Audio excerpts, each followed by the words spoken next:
Chapter 579. One was for revenge, and the other was for precaution. Under Fan Yuhai's persuasion, the two of them came together. Then, they each led their men, who had been trained for many years. When the mercenaries launched an all-out attack in the middle of the night, they bypassed the main army and quietly headed to the rear, where Yang Qindong might be hiding.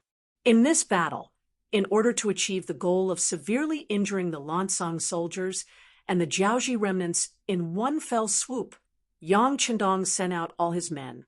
Not only did he send out the two main regiments, 20 auxiliary battalions, 30,000 Vietnamese mercenaries, even the Wolf Fang Special Forces, and the Ghost Sniper team, who were hidden in the dark, were all sent out. It was just to increase the bargaining chip and obtain a greater victory. In this way, Yang Qindong's security force was only left with 60 members of the 1st and 2nd Guard squads. But even so, no one felt that there was any problem. Not to mention that they were originally at the rear of the army. The enemy had no time to deal with the attacks of the mercenaries. So why would anyone come find trouble with them? With the presence of the 1st and 2nd Guard squads, who could rush into the headquarters and hurt Yang Qindong, no one had such strength. So this time, even Tiger Man, who had always been cautious, did not say that he would leave any troops behind to strengthen the young master's security force when he saw the army move out one by one. Now that the battle was the priority, one more person left behind would mean one less force on the battlefield. In the big picture, he would not do this. No one thought that there would be any danger, but the danger really did appear. That was when Yang Qindong stood in front of the sand table, constantly listening to the battle reports from the reconnaissance battalion in front. Just as he was practicing the battle between the two sides, gunshots suddenly rang out from outside. What's going on? Without needing Yang Qindong to ask, Beta Persei immediately walked out. As the 6th young master's inseparable shadow, his existence had always been detached from the rest. Among the 5 guards of the Yang family, he was also ranked the highest. This was also because his responsibility was to ensure the safety of the 6th young master. This task was originally sacred and noble. Second brother, someone is approaching us and has been discovered. Now we have sent people to chase after them. The captain of the 1st Guard squad, Qiu Vi, flashed out from the darkness and repeated what had just happened. Be careful. Beta Persei nodded. He just thought that some stragglers had accidentally entered here. However, his duty still made him say this very seriously. Don't worry, second brother. Qiu Vi nodded his head. Although he was a little older than Beta Persei, in terms of duty, especially in the heart of the 6th young master, he was obviously not as important as Beta Persei. It was not a loss to call him second brother. Beta Persei returned to the command center. When he saw Tiger Man's questioning gaze, he gently shook his head, indicating that it was not a big deal. After Tiger Man gave him a reassuring look, he followed behind Yang Qindong and inserted flags everywhere on the sand table. Bang, bang, bang. Several gunshots rang out again. This time, the sound seemed to be a little clearer. Beta Persei's figure flashed out again, but not long after, he walked back. There were still small groups of enemies appearing, but it was not a big deal. Tiger Man continued to assist the 6th young master in completing the military situation analysis on the sand table, but then the 3rd wave of gunshots rang out. This time, without waiting for Beta Persei to rush out of the command center, Tiger Man was the first to walk out. If the first time was a coincidence, the second time was an accident, then what was the 3rd time? If it was too much of a coincidence, then it was not a coincidence. Someone had done it on purpose. Soon, Tiger Man walked back to the command center, but at this moment, his face was not looking good. When he noticed that Yang Qindong was looking at him, he knew that he had to tell the truth. He lowered his head and said, "Young master, some unknown enemies suddenly appeared outside. They are like ghosts. They come and go without a trace. 3 of our team members have been injured. Injured? Did you catch the culprit? Yang Chendong was surprised when he heard this. He was well aware of the strength of the guard squad. Putting aside the fact that their training requirements were already higher than the most elite of the cold front, just the sparring sessions with him had already shown how much they had improved. For someone to be able to injure them, and even injure 3 of them in one go, it was only natural that they would be shocked. Tiger's Mane, who was questioned by Yang Chendong, looked a little bitter. After a moment of hesitation, he replied, "Our brothers are incompetent. We didn't catch the culprit. They were too fast, and the team members didn't dare to chase after them. They were afraid that they would be lured away. We didn't catch them." This time, Yang Chendong raised his eyebrows, but soon he laughed out loud. "Interesting, interesting. It seems that this is a force to be reckoned with. What about the young master?" Although Yang Chendong was laughing, Tiger's Mane knew that he was laughing out of anger. How could the master laugh happily when his team members were injured? "What do we do? Of course, we hit them. We can't let them act tough in front of us. How about this? If they come again, let the team members chase after them. They can hide for a while in the dark, but I don't believe that they can hide forever. If you see any suspicious targets, shoot. Don't be afraid of wasting bullets," Yang Chendong said fiercely. His smile had long since disappeared. Yes, Tiger's Mane naturally wouldn't disobey Yang Chendong's suggestion. However, there was still a problem, so he asked, "Young master, how many people should we send out at once?" "Let's send out the entire second guard team first," Yang Chendong replied after pondering for a moment. If he sent out too few people, he was afraid that they would fall into the enemy's ambush. The gains would not make up for the losses. The entire second squad had 30 people, and they were used to cooperating with each other. Even if they faced enemies 10 times more than them, there wouldn't be any problems. With the advantage of guns, they could still retreat if they couldn't win. As soon as he heard that the entire second squad would be sent out, Tiger's Mane hesitated for a moment and said, "Young master, isn't it too much?" "Not much, not much. The first time we send out the second squad, if there are still people coming, it proves that the enemy's strength and numbers won't be too small. Then we'll send out the first squad as well." After saying this, Yang Chendong glanced at Tiger's Mane and Beta Persei. He wanted to send out the 2 of them as well. After all, the enemy's goal must be to target him, and if there wasn't a good enough opportunity, they wouldn't easily appear. Therefore, it was best not to leave anyone around him to ensure that he could lure out the killer. However, he also knew that even if he said so, the 2 of them would not agree. Other things could be discussed, but when it came to their own safety, they would not execute it even if they were beaten to death. Being able to withdraw the 2 guard squads was already the biggest concession they could make. Tiger's Mane didn't know that Yang Chendong wanted to send him out, because even if the first guard team was sent out, he would have already jumped to his feet. No, absolutely not. Looking at Tiger's Mane's desperate look, Yang Chendong was moved, but he pretended to be angry and said, "What? You're the young master, and I'm the young master. If I say it's okay, then it's okay. Beta Persei, beat him up." "Okay." Beta Persei naturally followed Yang Chendong's lead. As long as it was the young master's order, he would completely carry it out, never caring whether it was right or wrong. Therefore, at this moment, he smiled and clenched his fists.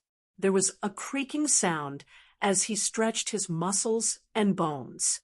Tiger's Mane's strength was originally on par with Beta Persei.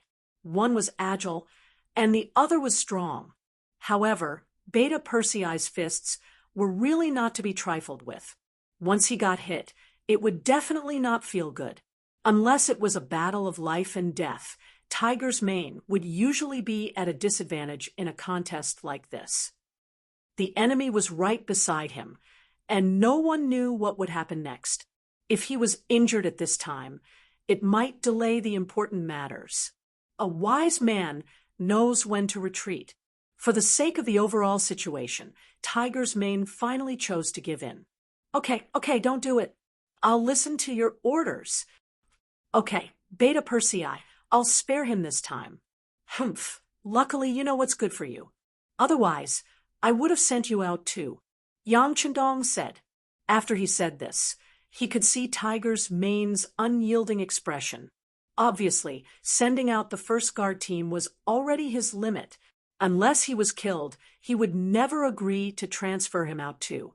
Although he had now agreed to Yang Chendong's request, Tiger's Mane still had hope in his heart. Perhaps sending out the second guard team would be enough, and the enemy would not come again. Such thoughts were destined to be disappointed. Just 10 minutes after the second guard team was sent out, gunshots were heard again. The enemies hiding in the dark had made their move again, and there were quite a few of them. As Yang Chendong said before, they saw the hope of luring the tiger away from the mountain. This time, they should have put in a lot of effort. Young master, please reconsider. Tiger's Mane, who was in the command center, did not immediately execute the order. Instead, he still held a glimmer of hope as he spoke to Yang Chendong. Go, follow the order just now. Yang Chendong waved his hand casually. This time, the enemy's target was obviously him. Although it was said that as long as he could restrain his temper, it would be very difficult for the enemy to kill him. However, he did not like the feeling of being on guard against the enemy at all times. He preferred to take the initiative to attack and strangle all dangers in the cradle. Since the other party was determined to kill him, he would fulfill the other party's wish and send everyone out to lure them out. Sigh. With a sigh, Tiger's Mane knew that the result could not be changed. He could only reluctantly walk out of the command center. At this moment, Yang Chendong's voice came from behind him. Don't play tricks. Otherwise, even if you can fool the young master, you won't be able to fool the enemy. You understand? Chapter 580. Tiger's Man couldn't help but pause. Originally, he wanted to leave some people behind in the dark, although he believed that with just him and Beta Persei around, no matter how many people came, it would be difficult to get past them and reach the young master. But wouldn't it be better to leave one more person behind? But now that Yang Chendong added on, he finally calmed down. That's right. To be able to cause the security squad to be somewhat helpless, one could imagine the strength and combat strength of the enemy. If you want to leave someone behind without being discovered by them, that would be even more impossible. Tiger's Man walked out of the headquarters with his head lowered. He called the captain of the first guard team. Chiu V, Captain Chiu, if the enemy appears again, can you go and destroy them? Tiger's Man's murderous aura overflowed as he said these words. It was obvious that he was really angered by these killers who seemed to be everywhere. The enemies were difficult to deal with because they relied on the darkness and were very agile.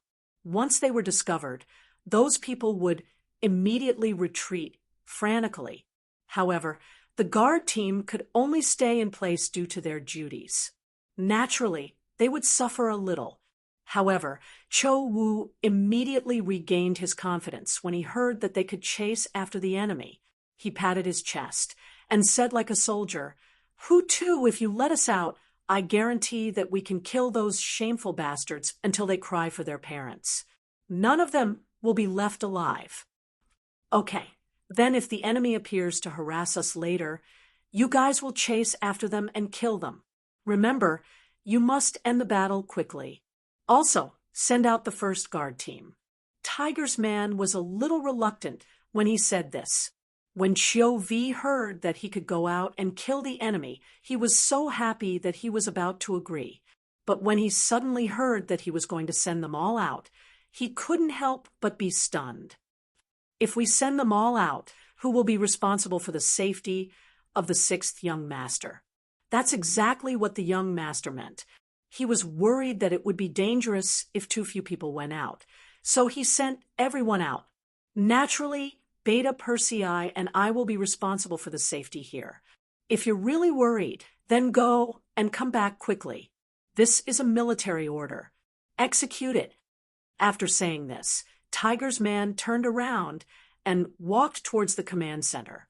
He was worried that he would change his mind if he stayed any longer. Although he had never disobeyed Yang Qindong's orders, for some reason, he couldn't help but do it this time. Xiao Vi was left standing on the spot with a dumbfounded expression. With his intelligence, he quickly realized that this must be the sixth young master's plan to lure the snake out of its hole. When he recalled how the sixth young master had toyed with the security team, he couldn't help but say, with the sixth young master's ability, there shouldn't be anyone who can hurt him. But for safety's sake, I should finish this quickly and come back to support him. As if he had made a decision, Xiao Vi began to assemble the first security team. After a while, gunshots rang out from outside again, and then they went further and further away.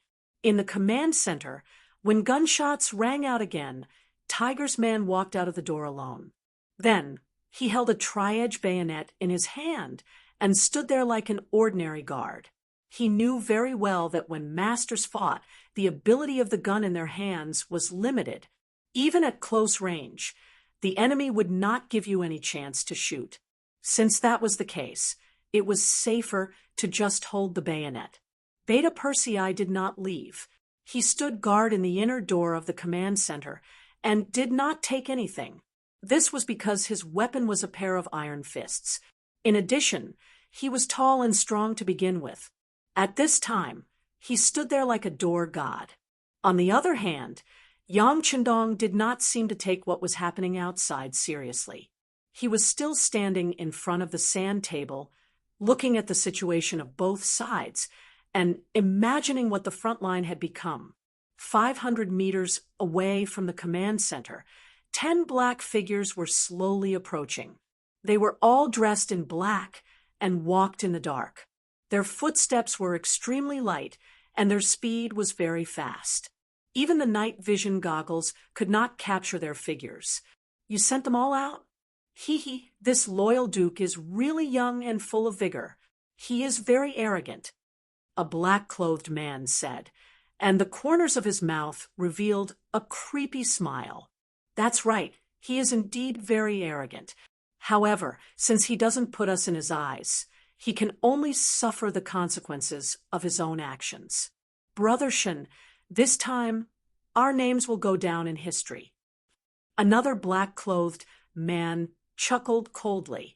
If the king of Jiaoji, Li, was here, he would definitely recognize that the person who spoke was his adopted son, Li Min, who was known as the top master in Jiaoji. As for the brother Shen he was talking about, it was naturally the messenger sent by Ming, Shen Kuan. The situation at the front line was not satisfactory. The mercenaries suddenly turned around and attacked. They did not cherish the lives of the Han people during the day. This indeed caught Fan Yuhai off guard. However, this also gave the two of them an opportunity. They led their most elite subordinates through the edge of the battlefield and arrived at the rear.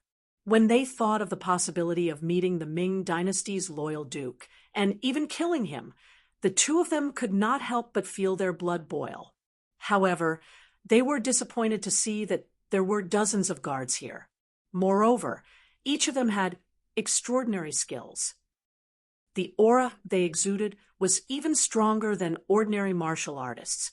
No matter how confident Li Min and Shen Kuan were, they could not guarantee that they could break through these guards and arrive in front of Yang Qindong.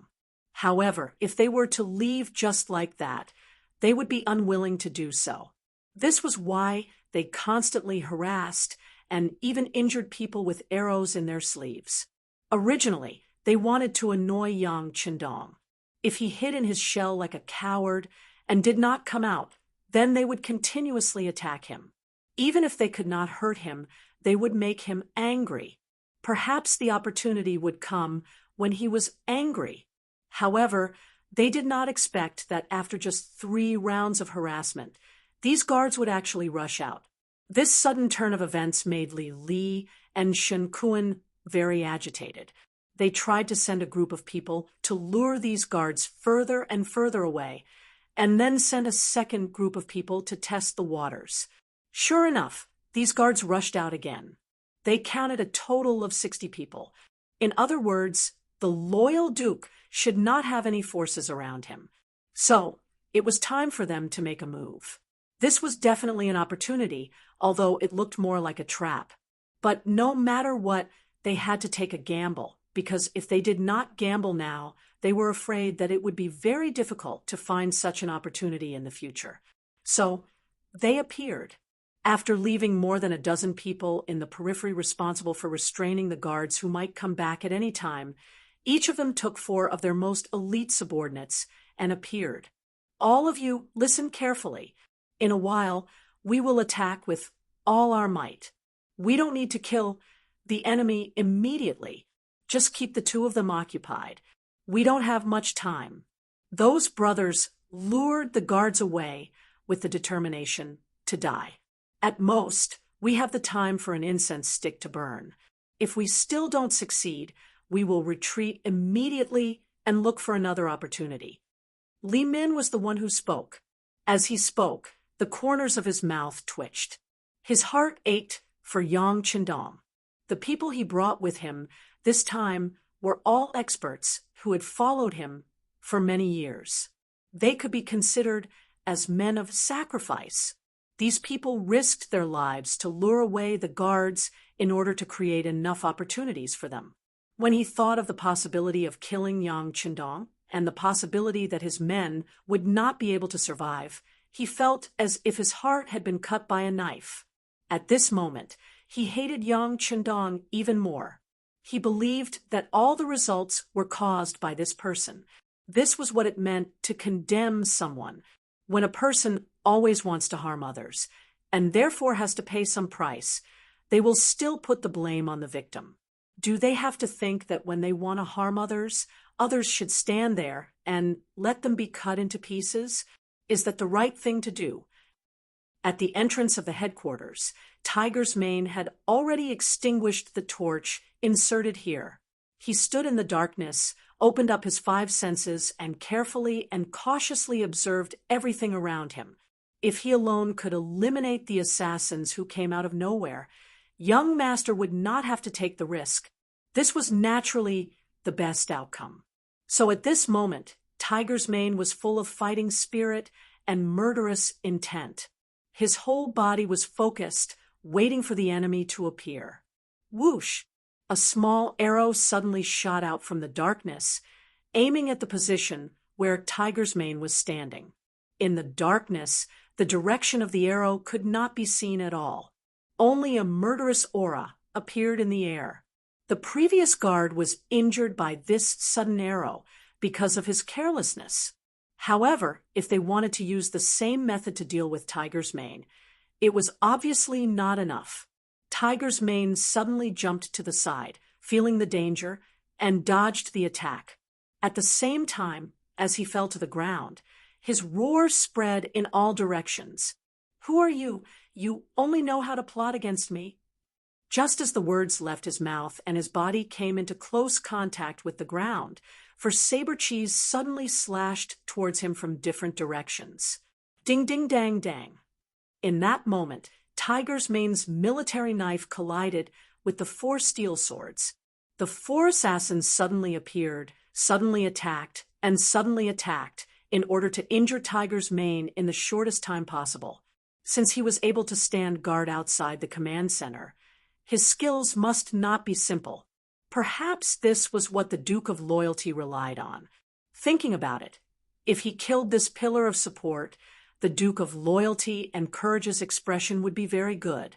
Although the 4 assassins thought highly of Tiger's Mane's ability and attacked with all their strength, they still did not injure the opponent. Instead, Tiger's Mane stood up like a carp and laughed. "So it's 4 reckless dogs. Bark. Watch me take your lives." Tiger's Mane would not shout for no reason. This was to remind young master in the headquarters that 4 enemies had appeared. Chapter 581. The military knife in his hand shone with a cold light. In an extremely short period of time, Ming had exchanged more than 10 blows with the 4 of them.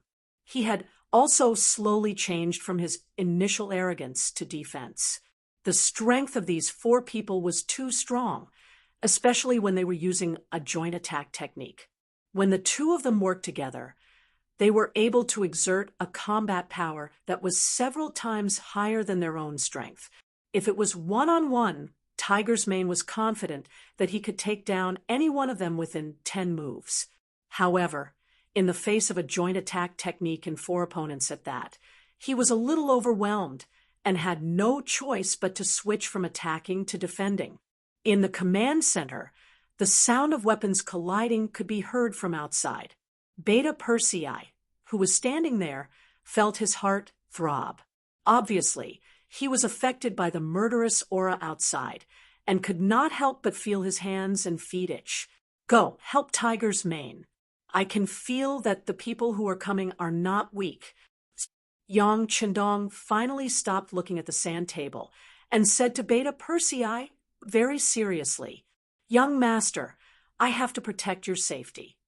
Beta Persei also knew the urgency of the situation and even knew what his mission was. This was one of the rare occasions when Beta Persei obeyed orders and did not carry out them. He looked at Yang Chendong with amusement. "Well, don't you know the strength of the young master? You have to have confidence in your young master. Go." Yang Chendong chuckled.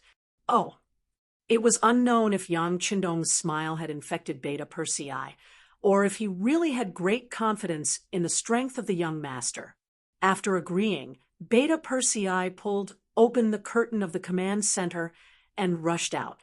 "Tiger's Mane, you're too weak. Let me help you." "Get lost. Go back and protect the young master. You're not needed here." Even though Tiger's Mane had already been forced back a few steps, his voice still rang out like a roar. Unfortunately, Beta Persei came under the orders of the 6th young master. How could he care about Tiger's Mane? He roared and rushed into the battle, instantly sharing the firepower and attracting the attention of the other 2 players. Because of this, Tiger's Mane's pressure was reduced. Finally, he no longer had to retreat and defend passively. He could now consider counterattacking and killing the enemy. However, before they could start their counterattack, another 4 shadowy figures jumped out and surrounded them. There were a total of 8 of them, and this was the last of Shen Kuan's strength. With another 4 people joining in, it was now 2 against 8. Naturally, the pressure was not small. Fortunately, Tiger's Mane and Beta Persei often worked together over the years, especially when dealing with Yang Chendong. They had formed a tacit understanding. In addition, Beta Persei was still a little better than Tiger's Mane in terms of skill. Although it was only a little, it could often determine the final outcome. Whoosh! While they were fighting happily, 2 more shadowy figures suddenly appeared and rushed to the command center. They were the leaders of this assassination, Li Min and Shen Kuan. They were both absolute masters and had reached the ability to identify people by breathing. After they knew that there was only a single breath in the command center, they knew that the best opportunity had come. They rushed in without hesitation. Unlike outside, there were a few kerosene lamps lit in the command center, making it as bright as day. Therefore, when Li Min and Shen Kuan rushed in, they couldn't help but squint their eyes to adapt to the environment. When they saw that Yang Chendong was indeed the only one there, the 2 of them laughed mischievously. While they were laughing, Yang Chendong was also laughing. "Both of you, I'm Yang Chendong, the great Ming's loyal duke. May I know your name? Do you want to know our names and origins and then take revenge afterwards? Let me tell you, no way. A sneer flashed across Shen Kuan's face. Although he didn't think that Yang Chendong could still live past today, who knew if the other party still had any tricks up his sleeve? If he reported his name and word got out, wouldn't it be a pile of shit whether he killed him or not? Shen Kuan had no intention of reporting his name. He just wanted to complete the mission as soon as possible. He even couldn't help but attack. However, Li Min reached out and stopped him. Then he looked at Yang Chendong with an arrogant expression and said, "A real man doesn't change his name or surname. I'm Li Min, the adopted son of the king of Jiaoji. He's Shen Kuan, Bai Ming's special envoy. Brother Li, you—" Shen Kuan didn't expect Li Min to sell him out directly. Anger appeared on his face. "Brother Shen, don't be angry. Do you think that he can still escape from the joint attack of the two of us? Even if he has some tricks up his sleeve, no one can save him at such a close distance. Don't worry." Li Min smiled at Shen Kuan and looked at Yang Chendong again. She said in a condescending manner, "Promise me one thing, and I'll let you die quickly so you won't have to suffer so much." "Condition? Let's hear it." Yang Chendong had a curious look on his face. "Immediately write an order to release my adopted father and allow him to establish a new kingdom." Li Min's voice was very firm, as if he was ordering something. Just now, Yang Chendong was still curious as to how the other party had exposed his identity. His question was just a casual thought. He didn't think that the other party would really reveal his identity and origin. Only now did he understand that Li Min still had the idea of helping her foster father, Li, restore the country. Ha, ha. Yang Chendong couldn't help but laugh loudly after knowing Li Min's thoughts. "What are you laughing at?" Li Min was very confused by Yang Chendong's expression, who was about to die. "I'm laughing at your idiocy." Yang Chendong seemed to be holding back his laughter as he spoke.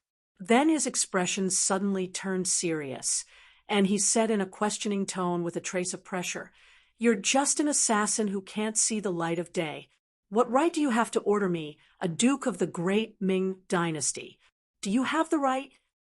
With a loud shout, Li Min involuntarily took 3 steps back before coming to a stop. Then, her face was filled with anger and murderous intent. He was the #1 expert of the Jiaoji kingdom, but he actually took 3 steps back because of Li Min's angry shout. If this spread out, wouldn't he be laughed at by others? At this moment, his killing intent, when he looked at Yang Chendong, was even stronger. "Good, you dare to laugh at me. I hope you can still maintain this backbone and be so stubborn when I capture you." "Humph, bullshit expert. You only know how to talk. If you want to fight, then come." Yang Chendong's face didn't have the slightest trace of fear. If it wasn't because he wanted to know who wanted to deal with him, if it wasn't because he didn't want to be on the lookout for thieves every day, did these 2 people think they could meet him? Did they really think that he was some kind of powerful figure? Li Min was infuriated by Li Min's disdain. His gaze turned cold, and he opened his mouth to spit out the word "kill."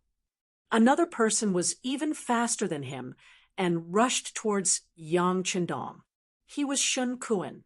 Since his identity had been exposed, he had to kill Yang Chendong today. Otherwise, he was afraid that he would bring an unimaginable disaster to Bai Ming. A cold light flashed, and a sword light went straight for Li Min's throat. As expected of the nickname of the 13 Swords, Shen Kuan used a killing move as soon as he attacked. He didn't have the intention to hold Li Min hostage. The sword light swept over. If he really succeeded, then Li Min's life would be gone forever. Yang Chendong calmly looked at the scene. He calculated the distance between the tip of the sword and his throat in his mind. At this time, he could use at least 3 ways to avoid the attack. However, he didn't do so. He wanted to see how powerful his opponent was. He wanted to find a way to stimulate the qi in his body so that it could be used and played better. It was often the easiest to break through between life and death. Clang! A blade light suddenly appeared and blocked the advance of the long sword, forcing it to stop half a meter in front of Yang Qindong. F***CK. Yang Qindong was thinking of using the battle of life and death to sharpen and stimulate himself. He didn't expect that someone would come out of nowhere and disrupt his steps. He couldn't help but feel very depressed. The person who attacked was naturally Li Min. With a horizontal strike of her blade, she blocked the attack of the longsword. However, because of this, anger appeared on Shen Kuan's face. Li Min, why did you stop me? Wait a minute. I haven't asked him to write the military order yet. He can't die. Li Min shook his head. Although he said that he wanted to negotiate, his face was very firm. Shen Kuan wanted to scold him for being an idiot. However, considering that he was no match for him, he could only snort coldly and stand aside. From the looks of it, it was clear that Li Min was going to take control of the situation. Just now, when he attacked, Yang Qindong stood there like a fool and didn't move at all. This gave the two killers incomparable confidence. This Yang Qindong was really a scholar who couldn't even trust a chicken. Li Min naturally saw Yang Qindong's performance just now. Now she was very confident. She looked at Yang Qindong with a look of charity and said, I said, write the military order immediately. Otherwise, not only will you die, but you will also die very miserably. TSK, as if you won't kill me if I write it. Yang Qindong snorted and looked very clear. Duke of Loyalty, you have to know that there are several kinds of death. One kind is called living a life worse than death. I don't know if you want to have a taste of it. Li Min threatened again. At the same time, she admired Yang Qindong's performance in her heart. He was worthy of being called the god of war. At least this kind of determination was something that few people could match.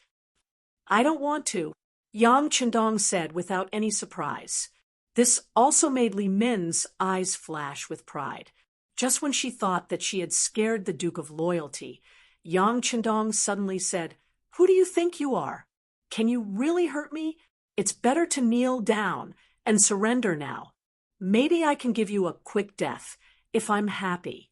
Otherwise, I think you don't want to taste the feeling of living a life worse than death. Chapter 582. What? He originally thought that the other party had given in, but unexpectedly, the other party began to threaten him. Li Min, who thought that he had misheard, widened his eyes in disbelief. On the other hand, Shen Kuan clearly heard the words just now.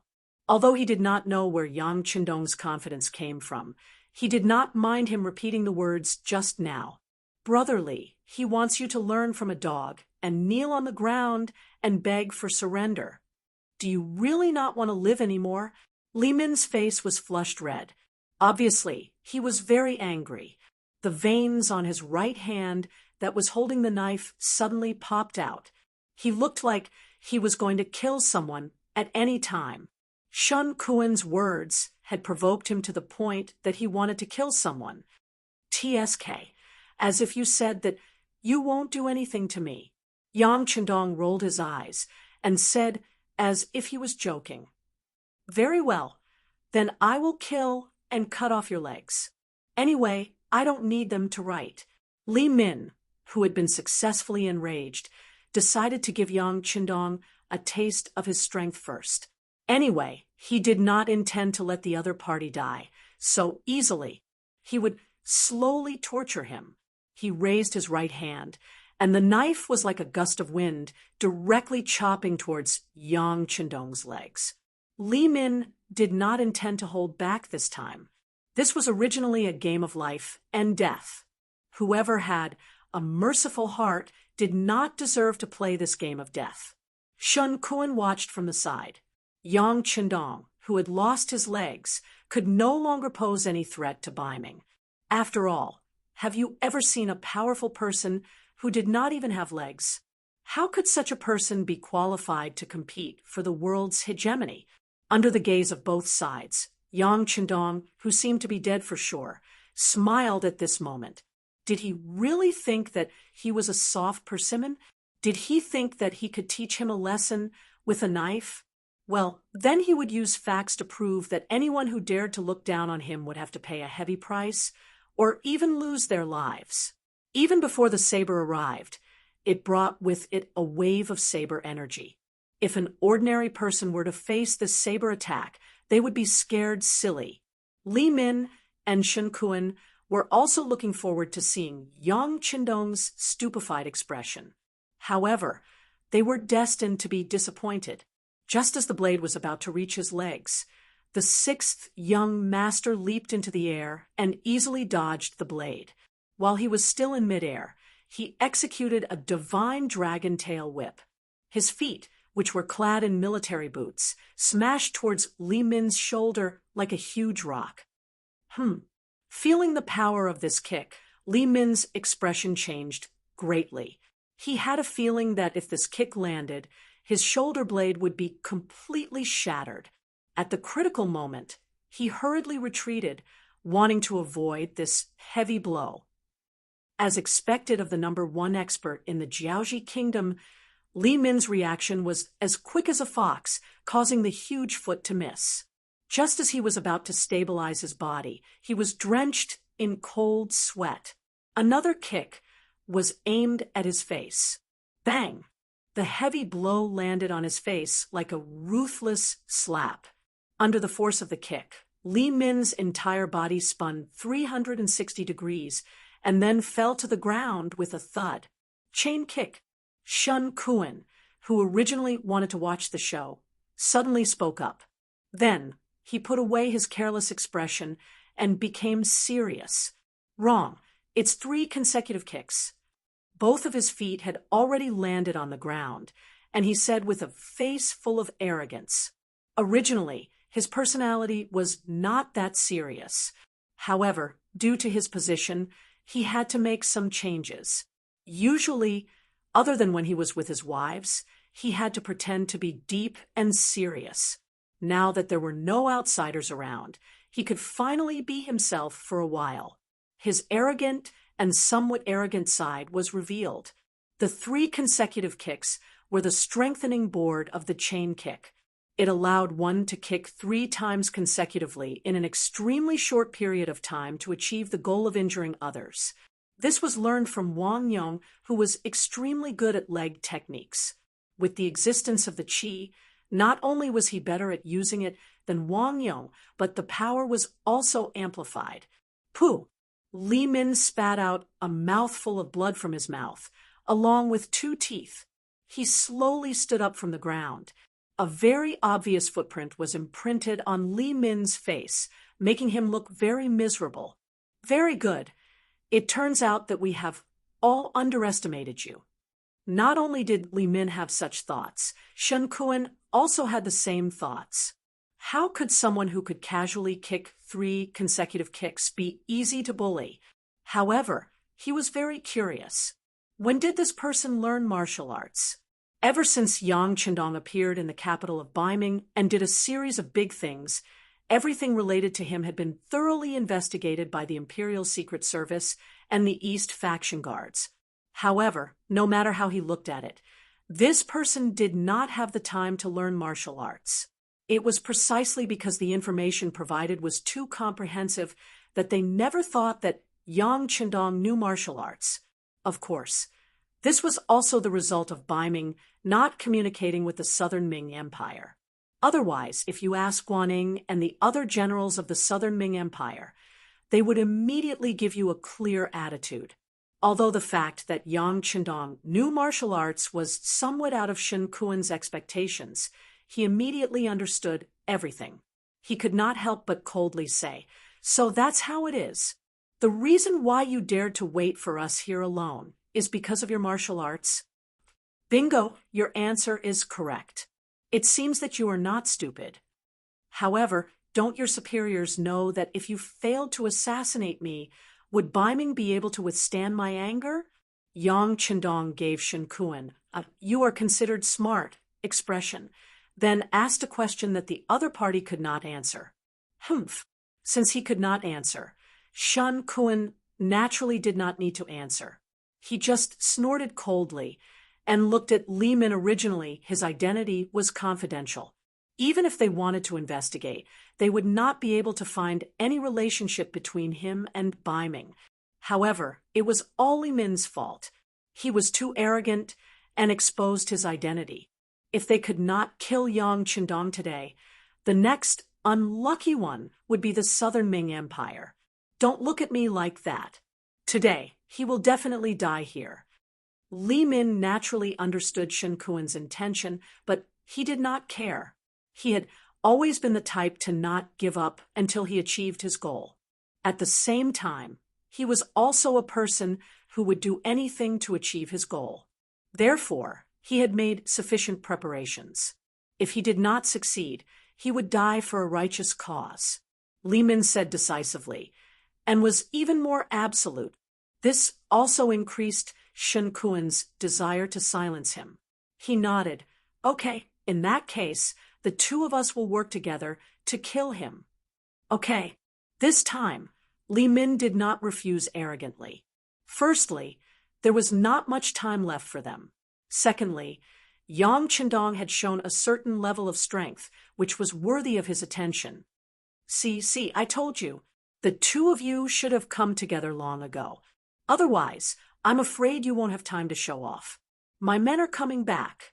Yang Chendong was not the slightest bit afraid of the two of them working together. On the contrary, he was full of fighting spirit. In the past, when he fought with the guards, he had to leave some leeway and could only give them some minor injuries. How could it be more satisfying than a life and death battle now? You will regret it. Seeing Yang Chendong so confident, Li Min's eyes flashed with anger. Then his figure suddenly rushed forward, and the big sword in his hand was swung halfway. On the other side, Shen Kuan also drew a flower with his long sword and passed it to Yang Chendong from the other side. What was different from before was that he also had a sword in his left hand. Now he was using two swords at the same time. Come on. Yang Chendong didn't show the slightest trace of fear, even though he was fighting against two experts by himself. On the contrary, with a loud shout, a military knife appeared in his hand, and he faced the sword and saber head-on. Ding dang dang, ding dang dang. In a very short period of time, the three of them continuously exchanged more than a dozen moves. After that, they separated again and stood in a triangle. Although it was only a dozen moves, Li Min was a little out of breath. In a fight between masters, the slightest difference would often result in a head falling to the ground. Chapter 583. Li Min's face was pale as he retreated. Just a moment ago, he felt that his right arm was swollen. Now, when he tried to lift it, he felt extremely sore. For a long time, he had boasted that he was the strongest and had never met an opponent. But now, the facts had told him that there was always someone stronger than him, and the person who was stronger than him was Yang Chendong. I'll do it. Shen Kuan naturally saw that Li Min had suffered internal injuries. As an ally, he had to do his best. With a loud shout, the long sword in his hand flew towards Yang Chendong like a snake flicking its tongue. When he leaped up, the flying swords in his hands flew out. Then he drew his sword and threw it again. In the blink of an eye, 12 of the 13 swords flew out. The sword net was like a swarm of bees. Yang Chendong first stared at the 12 sword winds seriously. When the sword tips were about to land in front of him, he suddenly thrust the military knife in his hand forward and pointed it straight at the swords. You're courting death. Seeing that Yang Chendong actually pointed casually in the midst of the swords, a cold killing intent flashed across Shen Kuan's face. This was his famous, unique skill, the 100 sword fingers. 12 swords formed a net of sword attacks. Even when he faced Li Min before, she could only retreat to avoid the attack. However, when it was Yang Qindong, he did not dodge at all. Wasn't that just courting death? At this moment, Shen Kuan seemed to see Yang Qindong being pierced full of holes by the sword net. At that time, he would return to Ming with the identity of having successfully assassinated Yang Qindong. If he wasn't a hero, then what was he? From then on, his Shen family's reputation would be glorified because of him. At that time, it was not impossible for him to have a wife and a son. With a smile on his face, he seemed to have seen a beautiful future. However, his body suddenly stopped moving forward. He intuitively felt that the tip of the sword seemed to be blocked. He looked at the sword, and what he saw made him turn pale with fright. His whole body trembled. The tip of the sword was perfectly blocked by the tip of the stiletto. It was as if the two weapons were connected together, and no one could see any gap between them. Shen Kuan was really frightened. The other party had not only dodged the attacks of the 12 flying swords with a casual wave of his hand, but he was also able to locate the body of his last sword. He was even able to hit the tip of the sword and successfully block it. What kind of speed did this require? What kind of eyesight? What kind of power? Shen Kuan was still shocked. This was something that even Li Min couldn't do. Suddenly, he felt a sharp pain in his arm. He saw his opponent's stiletto circling around in the air, and his sword seemed to be attracted to it as it circled around as well. After a dozen or so rounds, a huge force came and separated the two weapons. At this moment, Shen Kuan's arm had been twisted like a fried dough twist, not to mention that his clothes were torn, even the bones in his arm were exposed. The white bones piercing out of his flesh were very obvious. The miserable state of his arm made Shen Kuan involuntarily cry out. He was frightened and in pain. What a ruthless move! Li Min at the side had already adjusted his breathing. The pain in his arm was not as unbearable as before, but when he saw this scene, he couldn't help but feel his whole body go numb. They were humans, not gods. No one would be able to withstand this kind of pain. Not to mention, his right arm was completely crippled. For a swordsman, this was equivalent to having no future. Am I ruthless? Compared to you, wanting to take my life, I am already very merciful.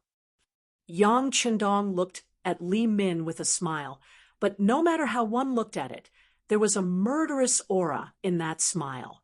Since Yang Qindong was able to break the 100-finger sword in one move, if he wanted to kill Shen Kuan, it wouldn't be easy, but it definitely wouldn't be too difficult.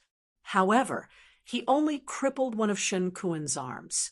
No matter how one looked at it, it was considered merciful. Humph! Don't think that you are really powerful and invincible. I don't believe that no matter how powerful you are, you can't be more powerful than explosives. He seemed to know that he was no match for Yang Qindong in terms of strength. At least, it wouldn't be easy for him to kill Shen Kuan. Moreover, the scene of the knife versus the military knife just now had already shown him the true strength of Yang Qindong. Since he couldn't win in terms of strength, he would use his ultimate move. This was also Li Min's trump card. As soon as Li Min's voice fell, he tore open the night-traveling clothes in front of him, revealing his chest that was covered in explosives.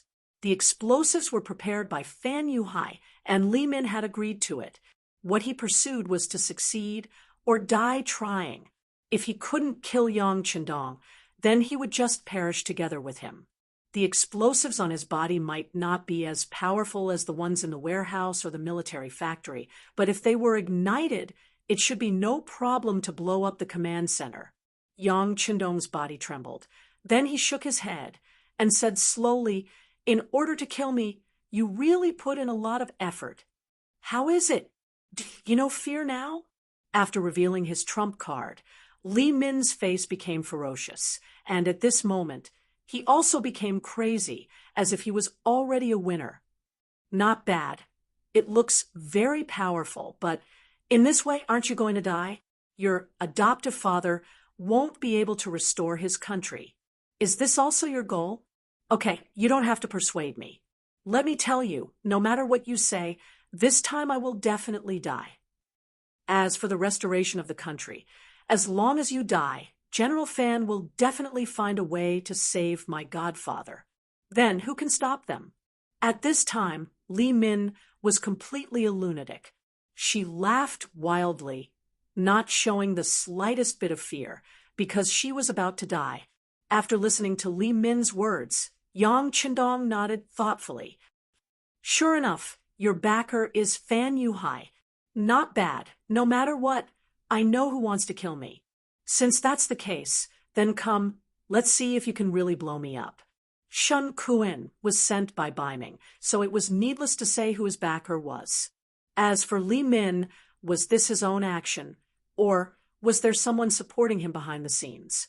Now that he had brought up the name of General Fan, the problem was naturally clear.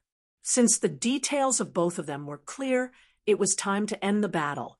Although this kind of close combat, for Yang Qindong could better use his qi and improve his combat power. But since he had a large warehouse in his hand, why would he stupidly use a cold weapon to fight? This was exactly what a wise person would do, playing up one's shortcomings and avoiding one's strengths. Facing Li Min, who was tied with explosives, Yang Qindong's expression was calm, and if one looked carefully, there was even a trace of disdain. After Li Min saw this, it made him even angrier. Although he was an orphan, no matter what he did since he was young, he always strived to be the best. No matter what he did, he could always gain the respect of others. But now, he was being looked down upon. What, do you really think I don't dare to detonate the explosives and die with you? Provoked, Li Min laughed maniacally, and then his eyes revealed a crazed look. He pulled the fuse on his body with his arm. Sizzle, green smoke rose, indicating that the gunpowder had been ignited and was about to explode. Ha ha ha, bold and loyal. So what? You're going to die here, just like a nobody like me.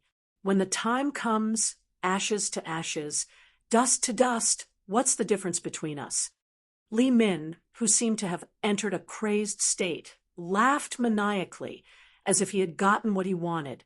As long as he could kill Yang Qindong, Fan Yuhai would have a lot more opportunities, and there would be hope for his godfather to restore Jiaoji. In this way, his death was completely worth it. You're crazy. Shun Kuan, who was half kneeling on the ground, pointed at Li Min with his left hand, his mouth agape.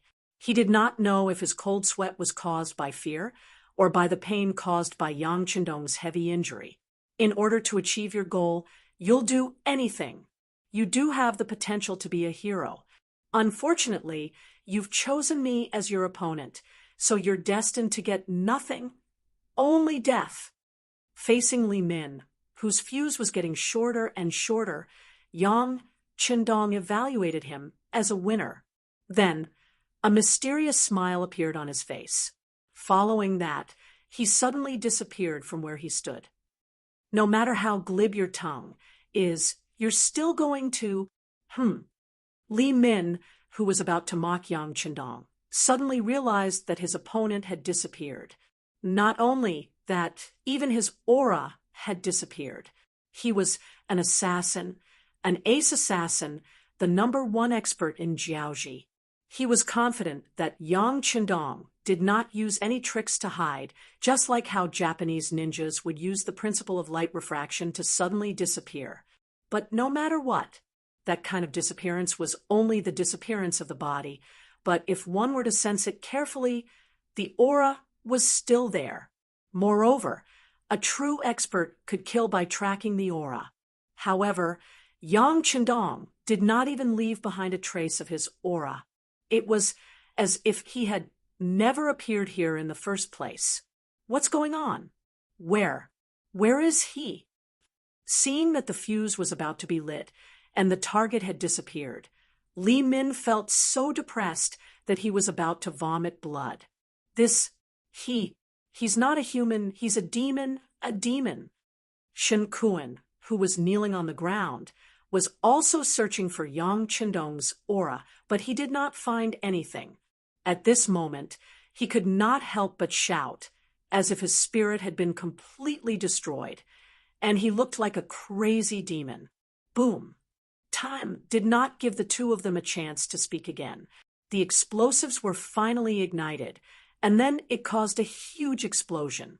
Although the composition of the explosives was not at its strongest state, it was not a problem to flatten the surrounding 5 to 6 meters. Thus, more than half of the command center was destroyed by the impact of the explosives. At the same time, the two high-level assassins, Li Min and Shen Kuan, were also destroyed. Chapter 584. Young Master. Tiger's Mane and Beta Persei, who were fighting with the killers outside the headquarters, looked back in shock. Looking at the headquarters that had been mostly destroyed and the loud rumbling in their ears, their eyes turned from black to white and then to red. They had really gone crazy. The young master was like a god in their eyes. The young master was the guiding light of their life, and the young master was their soul. But now that their souls were gone, how could they continue to live? Kill.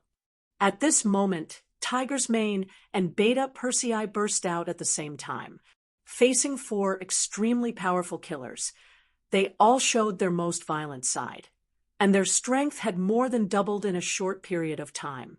Speaking of which, Tiger's Mane and Beta Persei's foundation was not very good. They were not the kind of people who had practiced martial arts since they were young, nor were they martial arts geniuses. Their strength gradually increased because they followed Yang Qindong and were taken care of by him.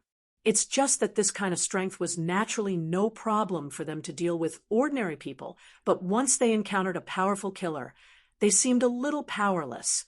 This was also the reason why, after fighting for a long time, they still couldn't deal with the enemy in front of them, even though they knew that the young master might be in danger. But now it was different. The sound of the explosion was a little too wild. Worried about the safety of the 6th young master, the two burst out, breaking through their own potential and increasing their combat power. If all of this was used on ordinary people, it should be said that they were anxious. When people are anxious, they will have no scruples, and their lethality will increase a lot. Originally, they were evenly matched, but now they suddenly burst out, and it was the kind of attack that only killed the enemy and did not defend. Soon, the 8 killers that the two were facing fell straight to the ground and died. Of course, Tiger's Mane and Beta Persei also had a few more wounds on their bodies. However, the two of them completely ignored it and rushed straight to the command center not far behind them. They wanted to find Yang Qindong. They firmly believed that the young master would be fine. Of course, Yang Qindong would be fine. At the last moment, he entered the big warehouse. It was also the first time he had thought about it. Not only did the warehouse contain hundreds of years of advanced weapons and knowledge, it was also a safe haven. No matter how chaotic the outside world was, this place was as peaceful as ever. After the aftermath of the explosion, Yang Qindong walked out of the big warehouse. He touched the light-colored pentagram on his arm and couldn't help but feel a myriad of emotions. What kind of fortuitous encounter did he get to own Datsang? With such a good thing in his hands, shouldn't he do something? Otherwise, wouldn't he be letting down this pentagram and Datsang's love for him? Young master, young master. Tiger's Mane and Beta Persei's voices kept ringing. Yang Qindong suppressed the matter of Datsang in the bottom of his heart and walked out with a smile. What are you shouting for? Young master is fine. Look at you. It's better for men not to cry. It doesn't look good. That's right. At this moment, Hu Meng and Second Yang had snot and tears running down their faces. For a grown man to cry like this, it was indeed unsightly. When the two saw that Yang Qindong was fine, They couldn't help but rush over in surprise. They touched the sixth young master's body here and there, as if they were afraid that something was missing. Okay, I'm fine. I hid too far away just now. The explosion didn't hurt us, but the command center, oh, and the sand table was blown away. What a pity. Puffed, Tiger's Mane and Beta Persei almost spat out their saliva. At this time, he was still thinking about the loss of the sand table. Their young master was really careless. What a weirdo. Li Min and Shun Kuan were dead, and not even their bones were left. After dealing with these two experts, it didn't take long for the first and second guard teams to withdraw. They loyally completed Yang Qindong's arrangement and chased all the way out, killing all the black-clothed assassins they saw. But when they returned to the camp, they couldn't help but blame themselves. The command center was blown up. Fortunately, the sixth young master was fine. Otherwise, they would have to apologize with their lives. Even if Yang Qindong was fine, the two captains, Qiu Vi and Dao Xiao, still came to apologize. In this regard, Yang Qindong did criticize them. See, there will always be someone stronger than you. Your abilities are still lacking. If it weren't for the young master, my strength is not bad. Wouldn't it be dangerous this time?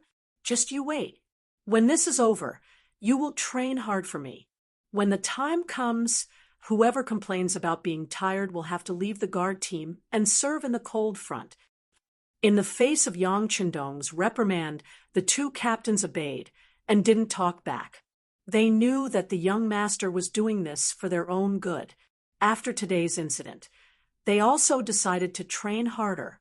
In the future, they must not let today's dangerous incident happen again. Below Sangnu City, the mercenaries were cleaning up the battlefield and surrounding the place.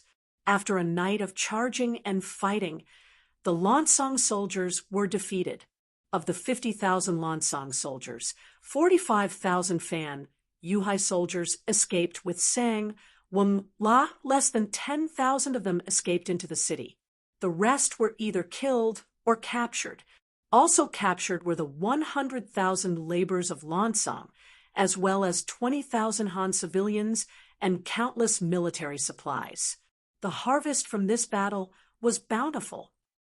Second-class armies not only had a unified command system, but they were also well-equipped. Their morale was also high.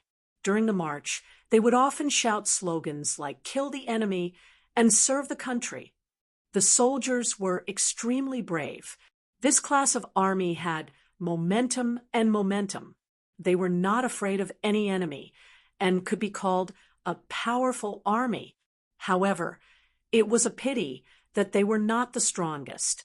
Compared to the strongest army, they still lacked a certain quality. This quality was silence. The strongest army was a silent army. This silence did not mean that the people in the army were mutes or did not speak. The so-called silence referred to a kind of momentum. Although there were tens of thousands of people, there was only one voice, one order, one goal, one step, one decision. In the end, to accomplish something, it would explode with unimaginable power. Lung Feng was the representative of the power of silence. When they moved, they were like thunder shocking the world. When they were still, they were like statues, motionless and steady. With such an army and the powerful firearms provided by Dachang, there was no reason for them to lose or not win. At this moment, outside Mulberry Rage City, a dense mass of soldiers stood in the valley. They had different appearances, different military ranks, came from different places, and had different preferences, but they were all gathered in the same place, listening to the same voice, looking in the same direction. Not a single sparrow could be heard. This was the true meaning of silence, the most important quality of an army. This was a first-rate army. Such an army was invincible and invincible. In comparison, the army led by Sang Weng La could not even be considered a second-class army. It was only a third-class army. Coupled with the defeat, the morale of the army had plummeted. There was no longer any possibility of stopping their advance. "I order," Yang Chendong's heroic voice shouted. "Attack!" Chapter 585. Boom, boom, boom. As soon as he finished speaking, the 100mm mortars roared angrily.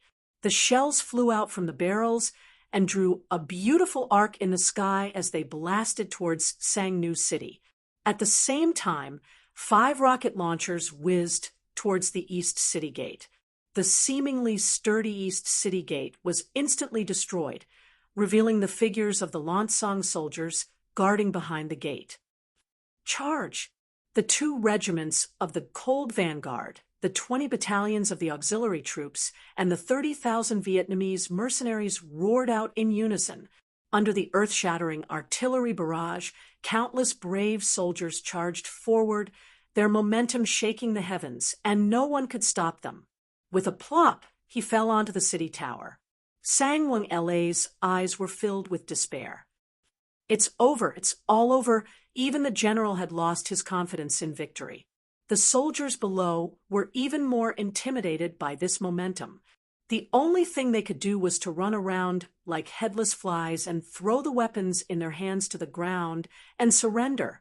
The Lansang Kingdom had already used up all their strength in the Battle of Hanoi City. They had used all the fireproof guns and iron shields that they hurriedly produced. Although they had caused quite a bit of damage to the mercenaries, they had still lost in the end. It was also from that moment onwards that this kingdom was destined to walk down the path of defeat. The East City Gate was breached, and countless mercenaries rushed into the city. What made them depressed was that they could not even put up a decent resistance. The city had changed hands, and they had won. In the end, the enemy's general, Sang Wang La, who was surrounded on the East City Tower, had no choice but to surrender with his subordinates. At this time, who would dare to resist the mercenaries? 6th Young Master, Sangnu City has been conquered. Sang Wang La has surrendered and been captured. In the afternoon, the 2 regimental commanders of Lung Feng came to Yang Chendong to report the results of the battle. A city guarded by 60,000 soldiers only lasted for a few hours before it was breached and wiped out. It was not slow at all. Very good. The 2nd Regiment will stay behind to clean up the battlefield and tally the spoils. The 3rd Regiment will head towards Wanxiang City. Yang Chendong nodded his head in satisfaction. With the surrender and destruction of the Sangwala tribe, the entrance to the Lansang Kingdom was wide open. It was time to go straight to the center of the army. The bicycles were all transferred to the 3rd Regiment. Wu Sheng led the regiment of Cold Front straight to Wanxiang City with a face full of excitement. They would definitely create another glorious era. At this moment, Wanxiang City had yet to receive news of their defeat at the front line. Skylark, on the other hand, remained seated without the slightest intention of getting up. This attracted He Guang's attention and made him ponder deeply. This person was so unfamiliar. What kind of identity did he have to be so arrogant? It seemed like he did not even give face to the imperial preceptor. Looking at Long Qi, he did not seem angry at all. This was a little strange. He Guang had been the vice captain of the King's Guards for so many years, and he was used to enduring. Therefore, when he looked at Yunk sitting there, he only nodded politely as a greeting. Then, he sat down on the prepared chair. After the 3 of them sat down, Long Qi smiled at He Guang. "General He, the war at the front is going well. What are your thoughts on the battle at Sangnu City?" The hottest topic among the upper echelons of the Lansang Kingdom was the war at the front. Even the commoners on the streets could talk about it. As the vice captain of the Royal Guards, how could He Guang not know? Therefore, after thinking for a while, he said, "There is General Sang Wang La at the front, and there is also the help of Jiaoji's famous General Fan Yuhai. With His Majesty's full support, victory is just around the corner." He Guang said these words very smoothly, as if he had said these words countless times. Hearing this, Long Qi just smiled. Suddenly, his face became very serious as he asked, "Is this really what the general is thinking?" He Guang did not know why Long Qi would ask such a question. Puzzled, he asked, "But what does the imperial preceptor mean?" "Nothing much. I just want to hear the general's thoughts. Speaking of which, there are no outsiders here. Why don't the general be more sincere and say what you want to say?" Long Qi said like a big bad wolf leading a little rabbit to his bowl. "No outsiders, my ass. Not to mention others, just the person sitting at the side. He did not even know his name. How could he not be considered an outsider?" Of course, these were all thoughts in He Guang's heart. He could not say it out loud. Therefore, he laughed and said, "But what does the imperial preceptor think about this?" Long Qi seemed to have known that He Guang would ask this question. He said with a serious face, "Our army will lose." "Oh, what?" He Guang originally thought that the other party would say some high-sounding words like he did, but he did not expect such an answer. This was completely out of his expectations, and it also made He Guang stunned on the spot. His mouth was wide open, and it seemed like it was more than enough to stuff an egg into it. "What? General, did you not hear me clearly?" The imperial preceptor said that our army will lose. It won't be long before the news of our defeat reaches the capital. I'm afraid that, at that time, the Lan-Song kingdom will not be safe. Long Qi had a compassionate look on his face, as though he was an eminent monk who had attained the Tao. "How is this possible?" He Guang was really shocked.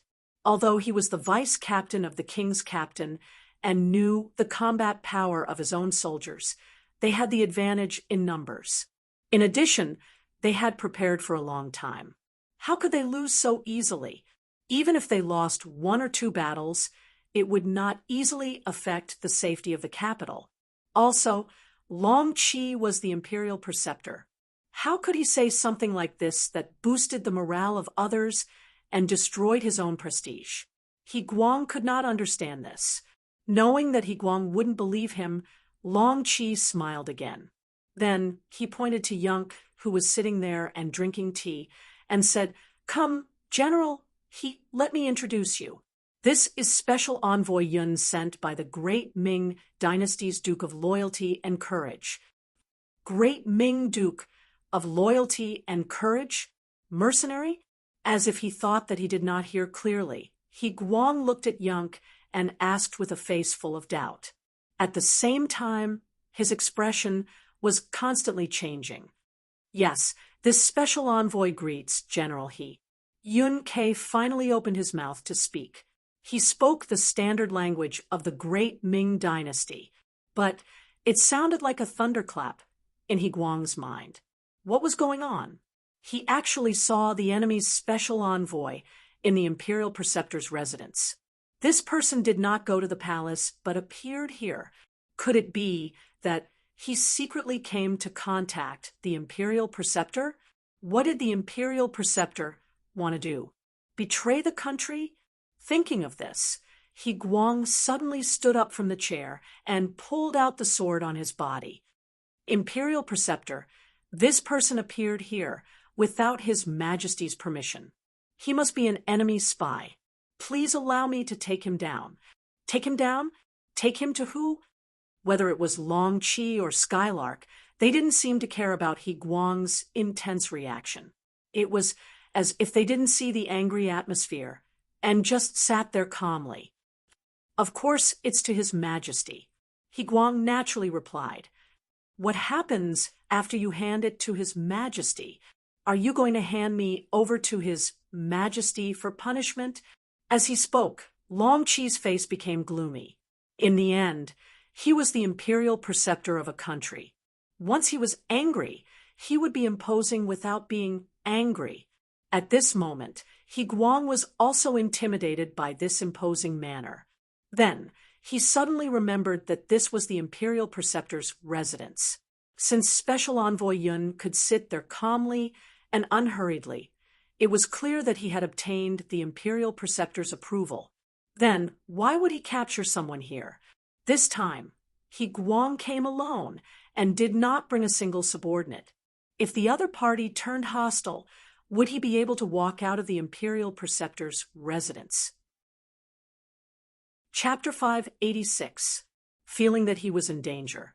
In order to protect himself, Guang raised his sword and said to Long Qi, "State teacher, you must have been deceived, right? Don't worry, I will capture this person now and send him to His Majesty. When the time comes, I will explain the situation to His Majesty and guarantee that state teacher will be fine." At this time, Guang actually wanted to provoke. When Yunk and Long Qi saw this, they couldn't help but laugh. After a burst of laughter, Long Qi said, "You came to plead for mercy for state teacher. Ha! Do you really have that much face? Don't you know that you can't even protect yourself?" "State teacher, what do you mean?" Guang's face was puzzled. "Wait a minute. Put down the sword first. You make people feel uncomfortable looking at you." Without waiting for state teacher to answer the question, Yunk opened his mouth. "Why should I put down the sword just because you told me to?" Guang looked at Yunk with a sneer. "AI, why do you have to do this?" Yunk shook his head and reached for his waist to take out a pistol with a silencer. After gently unlocking the safety, he casually fired a shot. Pooh! The sound was effectively blocked, but the bullet was not blocked. It flew out of the barrel and hit the sword. At such a close distance, the powerful force made Guang, who was not prepared, have to let go of the sword. With a clanking sound, the sword fell to the ground, scaring Guang and making him break out in a cold sweat. He had long heard that the mercenaries had powerful guns, but he never had the chance to see it. Now that he finally saw it, it was indeed powerful. But after a moment of distraction, Guang wanted to lower his head to pick up the sword, but he saw the carpet under his feet suddenly shake. Another bullet hit his feet. "General, seeing that you are a hero, I want to have a good talk with you. If you refuse a toast only to be forced to drink a forfeit, then I do not mind that the next bullet will hit your body. You will undoubtedly die." Yunk's voice spread in the banquet hall. Guang's body stood there as if his acupoints were pressed. He did not dare to move an inch. Sure enough, it was a powerful firearm that could fire a second bullet at any time. Did that mean that it could fire a third or fourth bullet? Just as Guang was pondering over this problem, the voice of State Preceptor Long Qi sounded in his ears. All right, General, he is not an outsider. Come and sit down to talk." Guang didn't know if the next bullet would hit him, so he might as well sit down and listen to what the other party had to say before making a decision. When he finally sat down, Grand Preceptor Long Qi said to him calmly, "General, you are also a talent of your generation. Don't you know that a great disaster is about to befall you? Please enlighten me, Imperial Tutor." Guang really didn't understand why he was about to face a disaster. "Sigh, once the front line is defeated, what will His Majesty decide? I'm sure he'll use the power of the King's Guards to counterattack. Who do you think is the leader of this group? It couldn't be that idiot Emoda himself, right? His Majesty probably wouldn't allow that. But when a general leads an army, can you guarantee victory?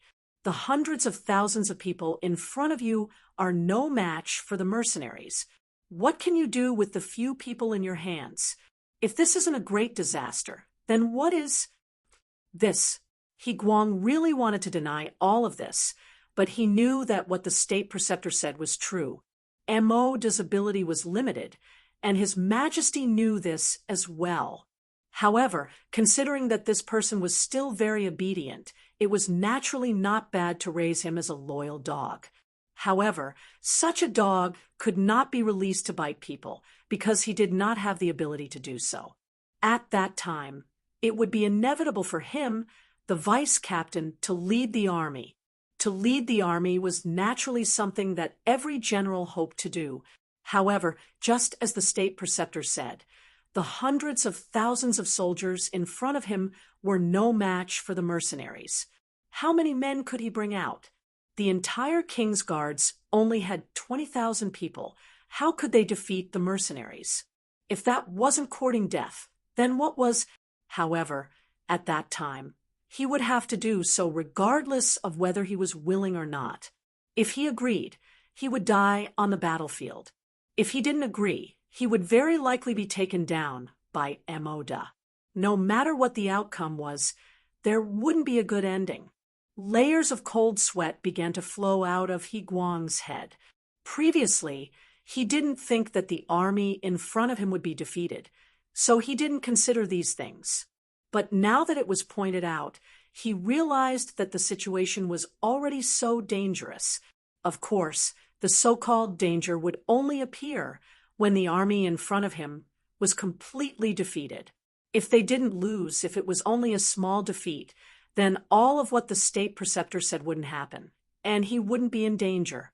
He Guang was still deep in thought when Skylark, who was sitting there playing with a pistol in his hand, spoke. General He, after the state preceptor's recommendation, we found that you are indeed a character.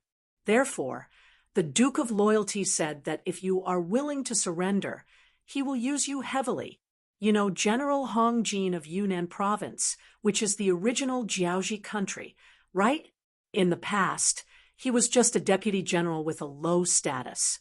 However, he was chosen by the Duke of Loyalty and has become the current general of Yunnan Province, leading 30,000 soldiers. If General He is willing, the future General Landsong will be you, and you can also lead 30,000 soldiers. This way you won't have to die, and you can also become a real general. Isn't that beautiful? He Guang knew about Hong Jin's matter. Let me go. He Guang was also shocked at this moment. He didn't agree to anything, and on the contrary, he knew about Yunk's existence. Wasn't the other party afraid that he would sell him out and come back with troops to capture him? As if he saw through He Guang's thoughts, Yunk laughed and said, General, he is a smart person. How can you do something stupid? Besides, even if you really hand me over to your king, what benefits will you get? There is still Maud above you, so you won't be able to stand out. On the other hand, if you sell me out, will the loyal guild forgive you? You have to know that we have a lot of these guns in the mercenary army. If we casually use one on someone, I guarantee that you will be completely dead, and no one will even know who did it. After tempting and threatening, Yunk waved his hand. Okay, General, he can leave. I'm really leaving. Slowly standing up, He Guang decided to leave first. There were some things that he needed to think about carefully. Standing up, He Guang prepared to leave with large strides, but Yunk's voice suddenly sounded behind him. Wait. Sure enough, he still isn't going to let me go? He Guang sighed and slowly turned around. Take your sword with you. Also, don't look like you have lost your soul. Anyone who sees you will have doubts. Yunk pointed at the sword on the ground and said very casually, Oh, He Guang's heart that had been raised up finally calmed down. He picked up the sword and bowed, then turned around and left. He Guang really left, leaving behind state teacher Long Qi, who asked with lingering fear, Special Envoy Yun, he really won't tell on us? Why don't we leave now? State teacher, don't worry. As long as he isn't stupid, he won't tell on us. There is no need for us to leave. Does state teacher really think that I am the only one who came to Wanxiang City? Yunk laughed very confidently. Chapter 587. The more confident Yunk was, the more confident Long Qi became. He chuckled when he heard what Yunk said. That's right. He wasn't even afraid of Yunk. What was there to be afraid of? If something really happened, he could just say that he was being held hostage. With his status as the state preceptor, there was still a lot of room for negotiation. As Yunk expected, He Guang was a smart person. He didn't choose to report it immediately. Instead, he decided to look at the situation first. Especially when he saw the deep mark made by the bullet on the saber, he didn't have the thought of reporting it. Just as they said, there was no benefit in reporting it. On the contrary, he would be targeted by the mercenaries and be in danger at any time. This kind of life was not what he wanted. 3 days had passed since He Guang left the state preceptor's residence. 3 days later, the latest news finally came. The front army was defeated. General Sang Wenla had no choice but to retreat to Sangnu City and ask the king for reinforcements. As soon as the news reached the capital, it was chaotic. The court was even more chaotic. All the officials looked scared, as if they were worried that Sangnu City would not be able to be defended. If that was the case, wouldn't it mean that the capital would be in danger? Wouldn't it mean that the Lansong kingdom would follow in the footsteps of Jiaoji and be destroyed? It was impossible for others to say that a country would be destroyed. Even in the powerful Ming dynasty, they would only make you submit and would not occupy your territory. This was because, in the eyes of the people of the Central Plains, these were all barren lands and did not have much value. However, the mercenaries were not. Their appetite was extremely good. They really did not care about meat and fish. They could really do things that could destroy a country. Under the lead of State Preceptor Long Qi, all the civil officials asked the king to send troops to reinforce Sangnu City. Looking at the same scene below, King Pai Yisai felt a headache coming on. Send troops, send troops. He also wanted to send troops, but there had to be troops to send. But now, other than the 20,000 king's guards beside him, there were no extra troops. Even if he went to recruit troops now, it would still take time. Your Majesty, please send troops quickly. No matter what, you can't let the mercenaries pass Sangnu City. Once that happens, the country will be in danger. Long Qi continued to plead on behalf of the officials. Yes, Your Majesty, please send reinforcements quickly. The civil officials below all cooperated and asked in unison. At this point, even Pai Yisai could not stop them. Moreover, he knew that if the frontline army was defeated, his 20,000 king's guards would not be of much use. Since that was the case, it was better to support the front line first. Then, they would recruit soldiers from all over the country. Yunk and Long Qi looked at each other and smiled. However, no matter how you looked at it, Long Qi's smile was a little forced. It was not his fault.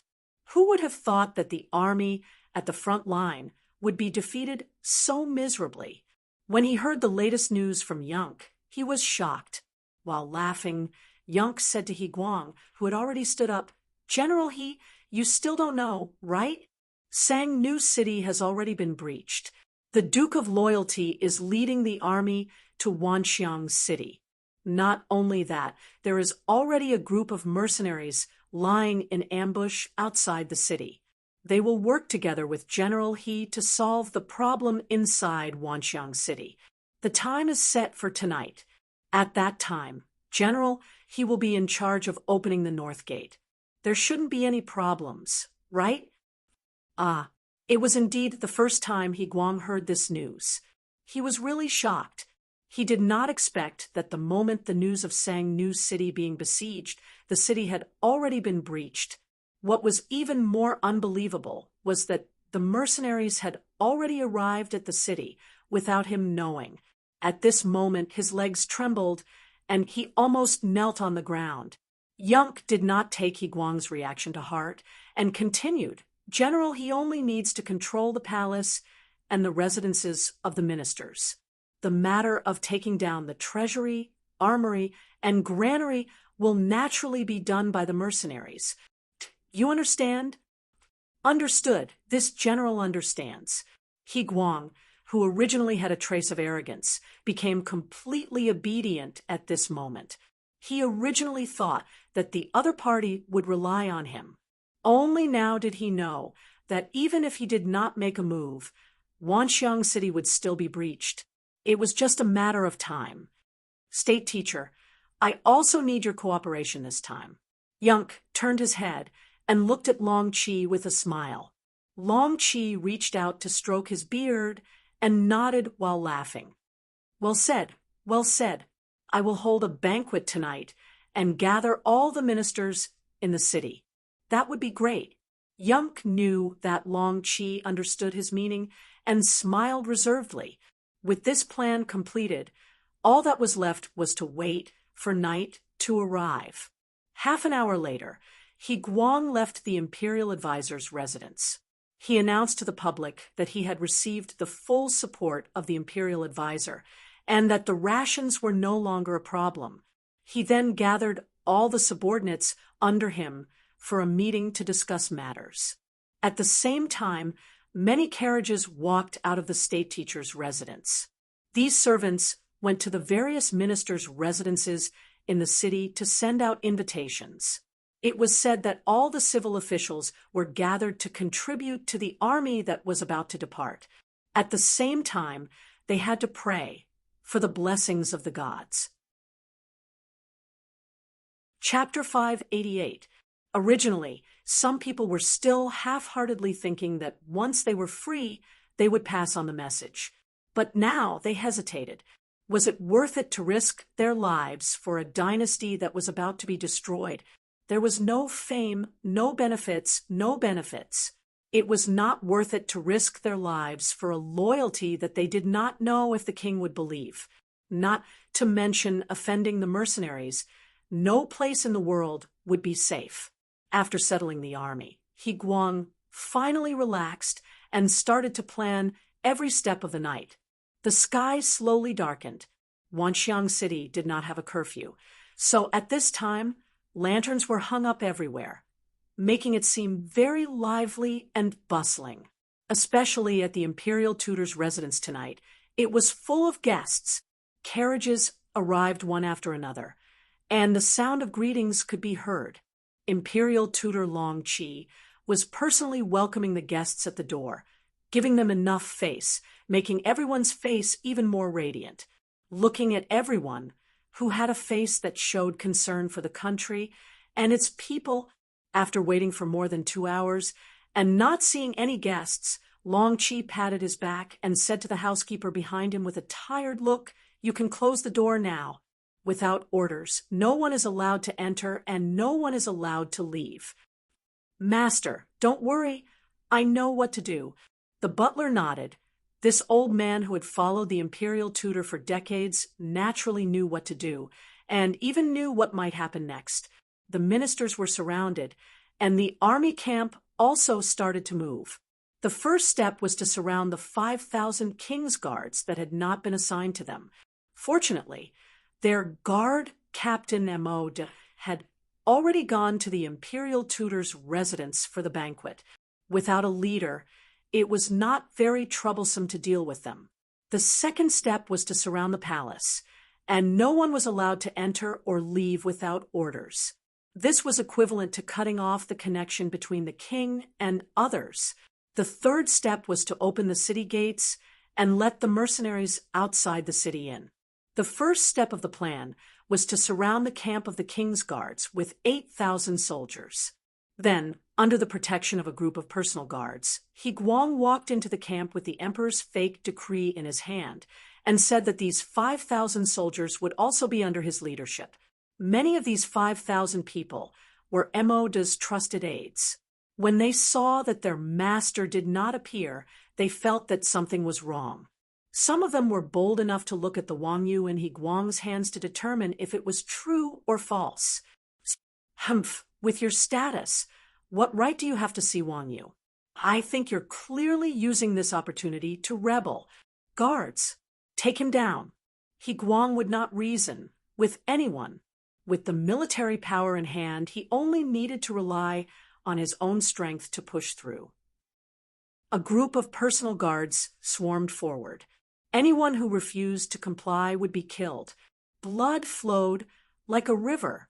After the heads of dozens of people were separated from their bodies, the others finally became obedient and knelt on the ground in submission. With the matter of the barracks settled, the next step was to seal off the palace. There were still 500 king's guards left here. Usually, all of them had their noses in the air, and it was very difficult for them to put other people in their eyes. At this moment, when they saw that someone had actually surrounded them, which one of them wasn't anxious to the point of stomping their feet. Some of the more irritable ones even brandished their swords and rushed out, looking as if they wanted to teach the other party a lesson. Whoosh, whoosh, whoosh. Waves of arrows flew over, and the ground was filled with corpses. This also intimidated these arrogant people. When they knew that the other party was serious, they retreated step by step until they reached the front of His Majesty's palace. Only then did they stop with nowhere to go. When the news reached his ears, Piasai was really shocked. He never thought that General He Guang, whom he had taken a fancy to, would actually have thoughts of rebellion. Usually, this person looked very reliable. As the king of a country, he also had his own pride.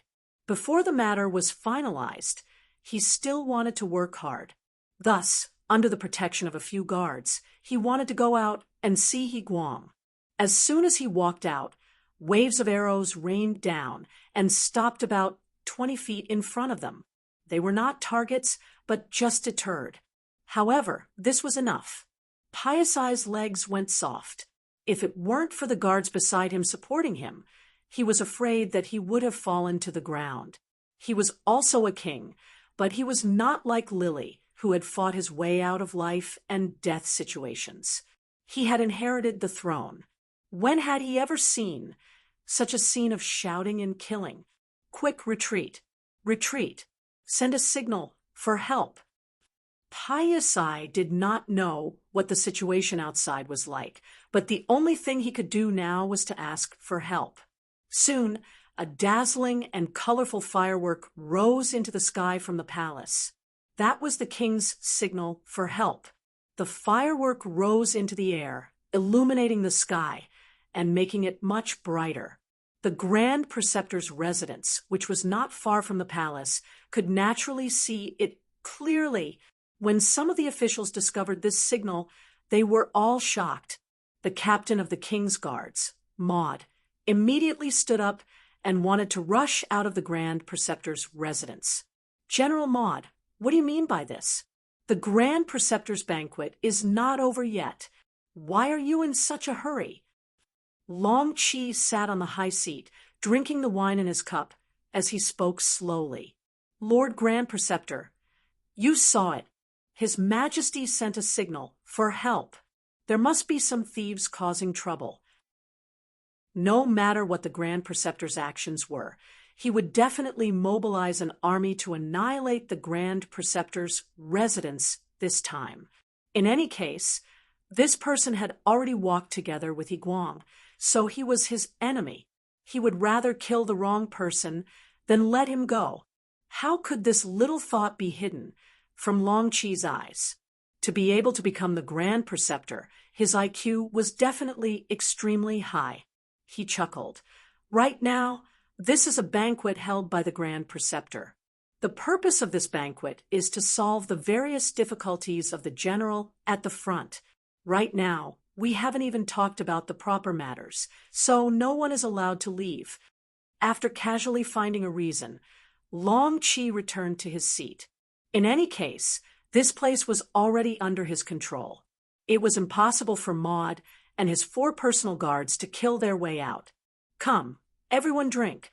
Don't let such a small matter affect everyone's elegance. As he spoke, Long Chi really raised his cup to everyone. At this moment, he had no choice but to lower his head under the eaves. After a moment of hesitation, the other ministers raised their cups one after another. In their opinion, no matter what the outcome was, falling out with the Grand Preceptor now would not result in a good outcome. Didn't you see that more and more soldiers were appearing in the surroundings?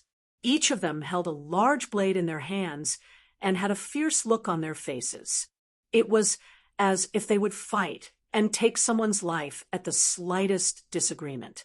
In order to stabilize these officials, he didn't want them to cause trouble. Long Qi had specially borrowed 500 soldiers from He Guang. With these 500 people, it was enough to stabilize the situation here. Maud was still angry in his heart, especially when he saw that the soldiers who appeared were actually from the king's guard. Long Qi's heart was as clear as day. However, it was precisely because of the appearance of these people that he had no choice but to cower. This was because what he saw in the eyes of these soldiers was not the reverence of seeing their general. Instead, their faces were filled with killing intent. Relying on nepotism to get to the top, it was naturally easy for Mode to use his connections to intimidate others. He could even act out his true colors. However, if one were to talk about fighting to the death, then he did not have the guts to do so.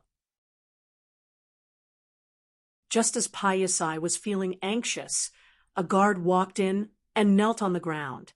"Haha, reinforcements have finally arrived. Tell everyone to get ready. Once there's a chance, we'll attack from both inside and outside." He thought that his reinforcements had finally arrived. At this moment, he was full of confidence. The greater the hope, the greater the disappointment. This time, Panacea was destined to be disappointed. Although there were people coming, they were not his reinforcements.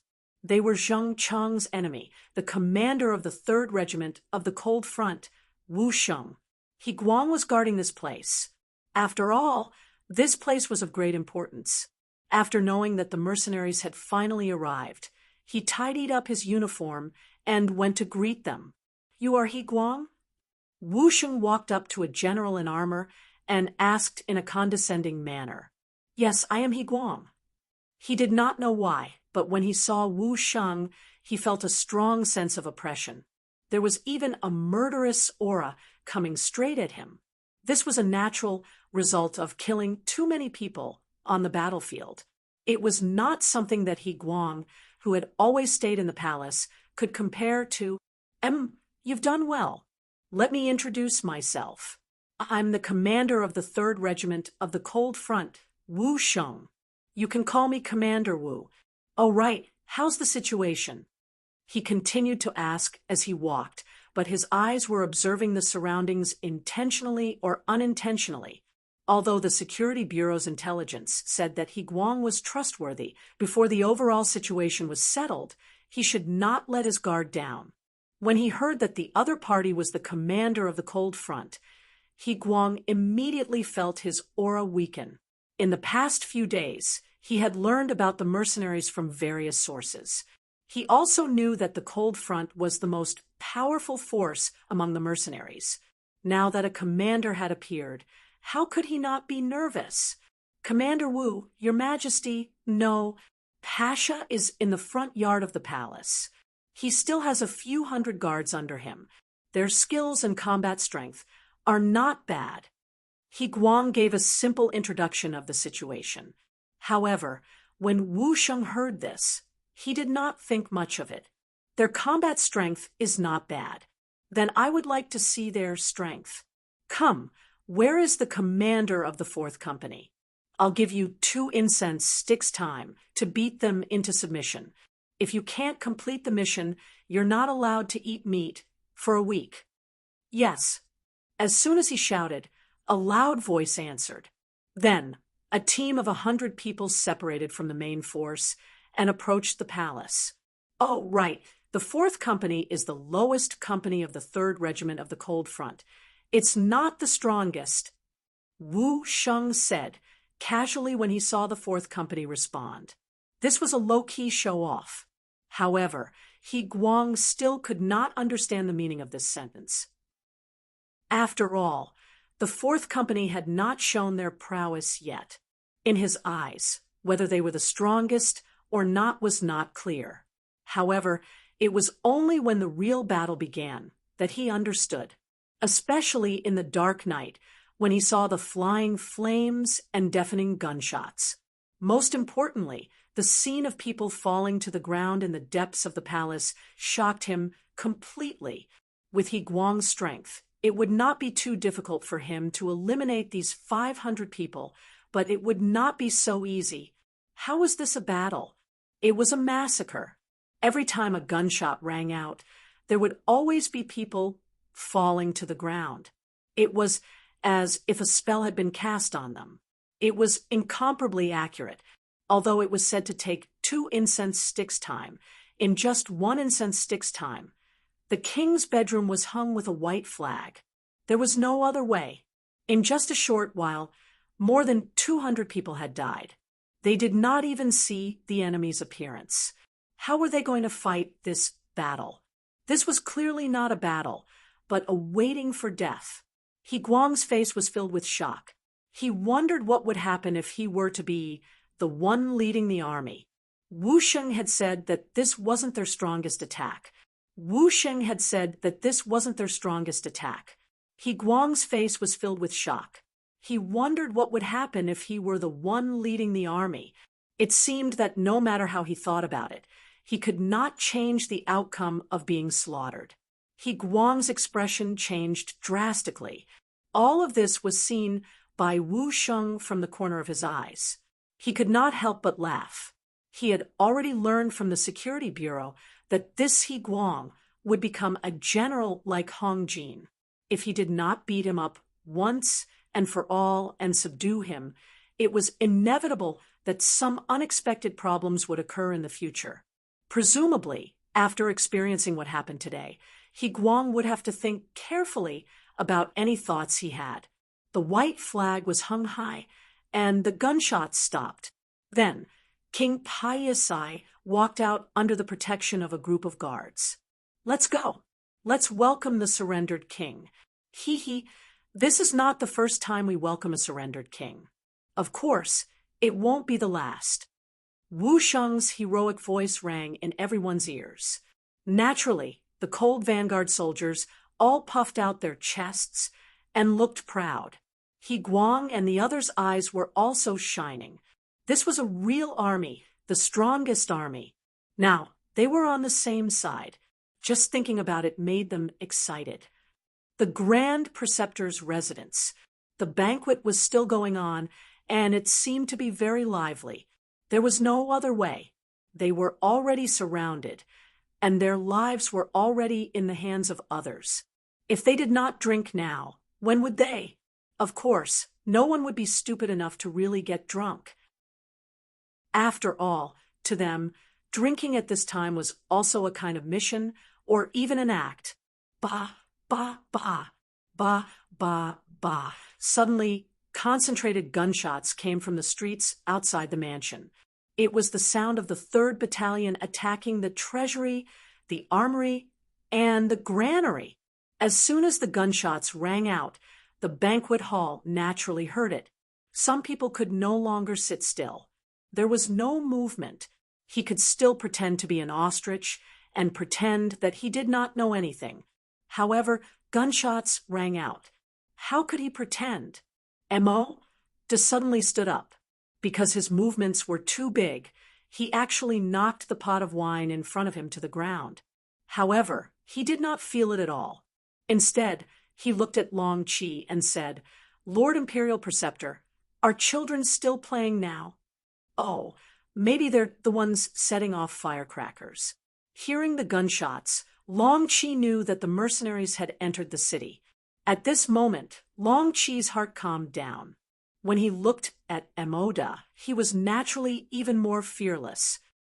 You're bullshitting." Long Qi's ability to lie, with his eyes wide open, infuriated Emoda. He could no longer hold it in and started cursing loudly. "Bastard, Emoda, clean your mouth. Otherwise, I don't mind sealing your mouth." What kind of status did Long Qi have? At this moment, victory was in his grasp. How could he be afraid of the other party's threats and intimidation? "You dare." Knowing that there was no way out, Emoda also showed his ferocity. He did not flare up just now, because he also held onto a sliver of hope that was, without him appearing, The king would be able to solve the problem. But now, even gunshots could be heard outside. It was obvious that his hope had turned into a dream. At this moment, he had to rely on himself. Emoda, who had no way out, decided to show his might and rush out. However, he definitely couldn't beat the guards outside, so he set his target on Long Qi. If he could capture this person alive, perhaps he would have a chance to escape. Protect the imperial preceptor. The 6 guards nearby saw that something was wrong with Emoda's mood. After shouting, they drew their swords and rushed forward. At this moment, Emoda also rushed over with 4 guards.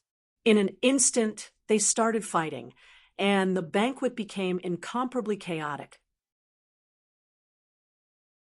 Facing the questioning of the ministers, Long Qi had a bitter look on his face. He opened his mouth and closed it again. This time, the ministers were gathered because they didn't want them to disrupt the mercenaries' plan to enter the city and take control of the situation. As for the benefits, there really wasn't anything. Although he would receive 5 million taels of silver from the Duke of Loyalty, that was his own fault. He couldn't take it out and share it with everyone.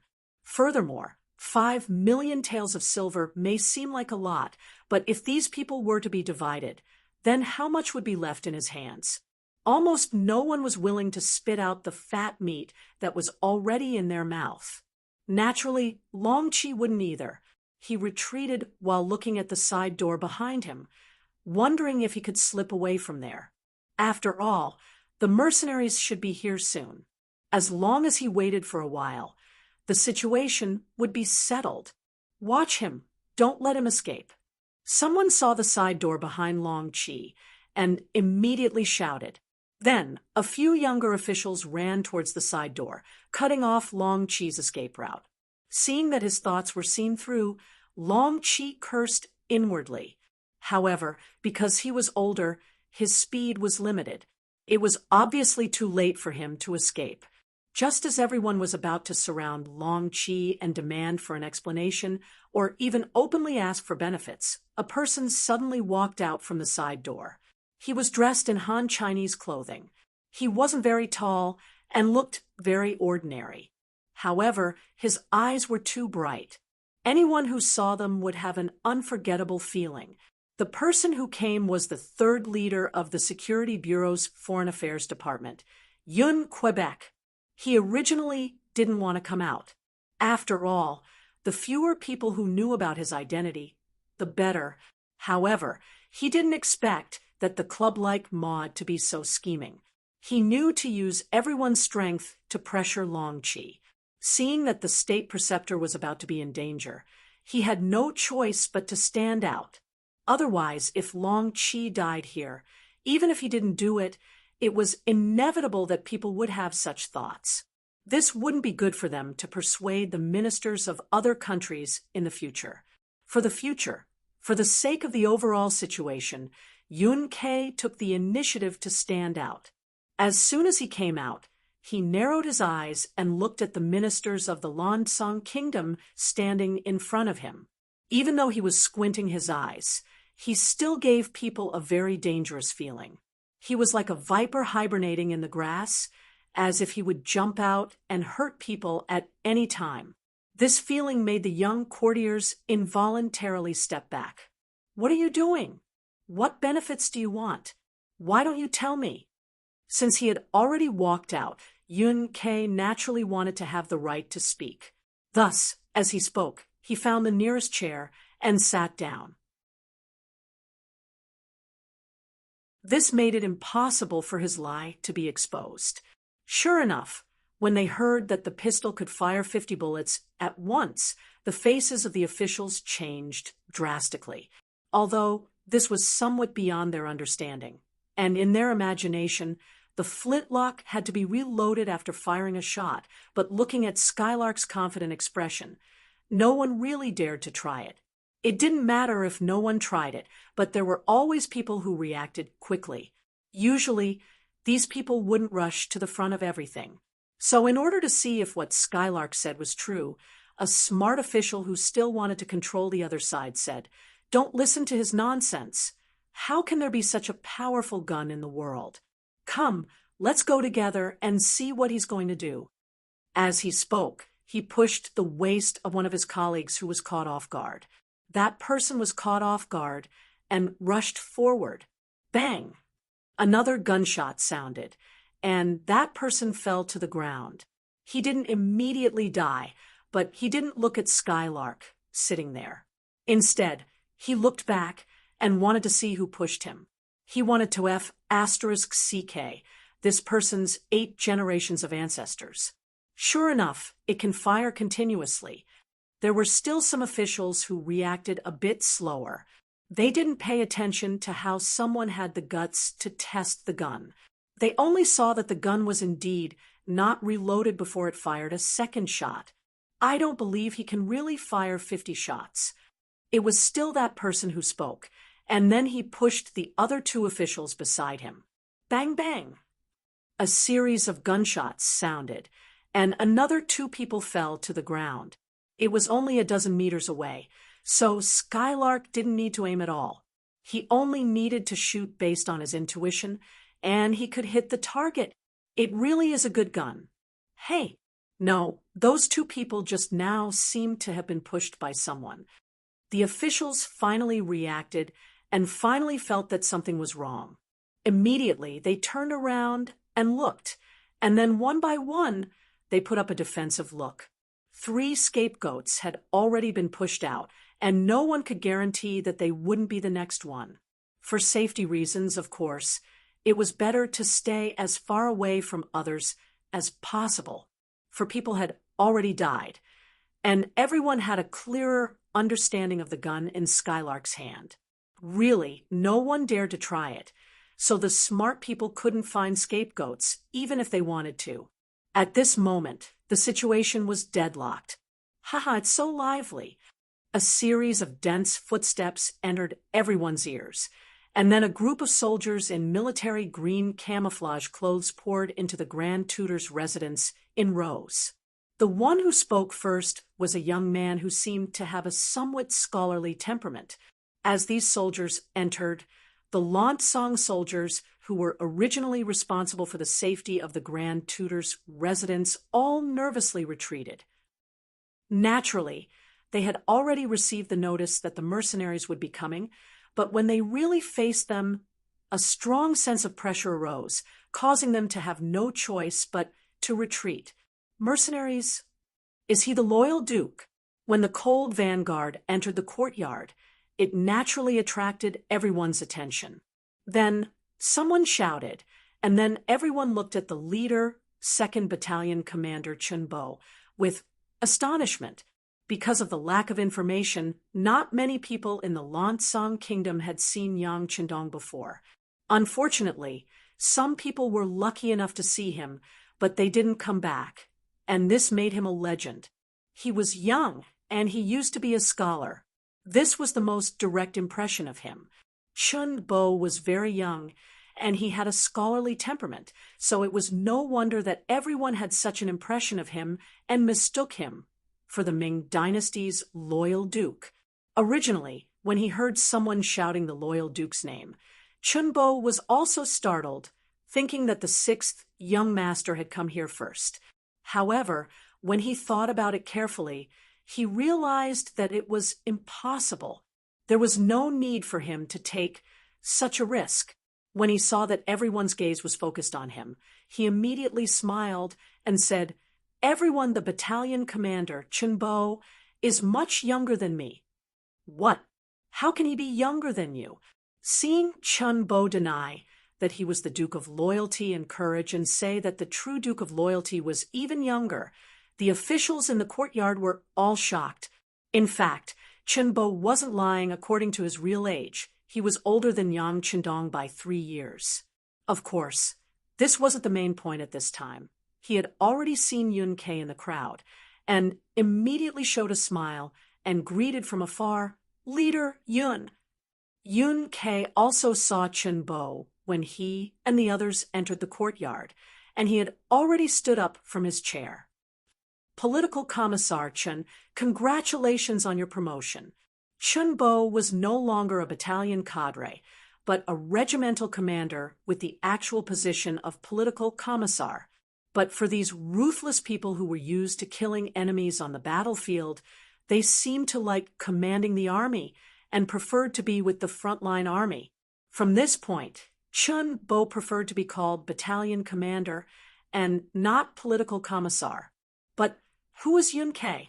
He was the backbone of the Security Bureau, and he had heard this name from the 6th young master more than once. This was someone that the 6th young master valued highly, and he wasn't part of the military system, so he should be more polite. Leader Yun, you must be joking. My political commissar position is just a title. Ha! That's because political commissar. Chin doesn't care about empty titles. He has noble character and unquestionable integrity. Skylark laughed. He was worried that someone would take the risk. His pistol had already fired 4 bullets. Chapter 592. General Lemo, you don't have to hide anymore. Stand out. Arriving in front of the captured ministers, Skylark had a smile on his face as he pointed at Emo Da, who was squeezing into the crowd with his head lowered. When his name was called out, Tu Lung Fong immediately grabbed him and pressed him in front of Skylark. What are you doing? I surrender. I surrender. In the future, I am willing to be a loyal and courageous duke.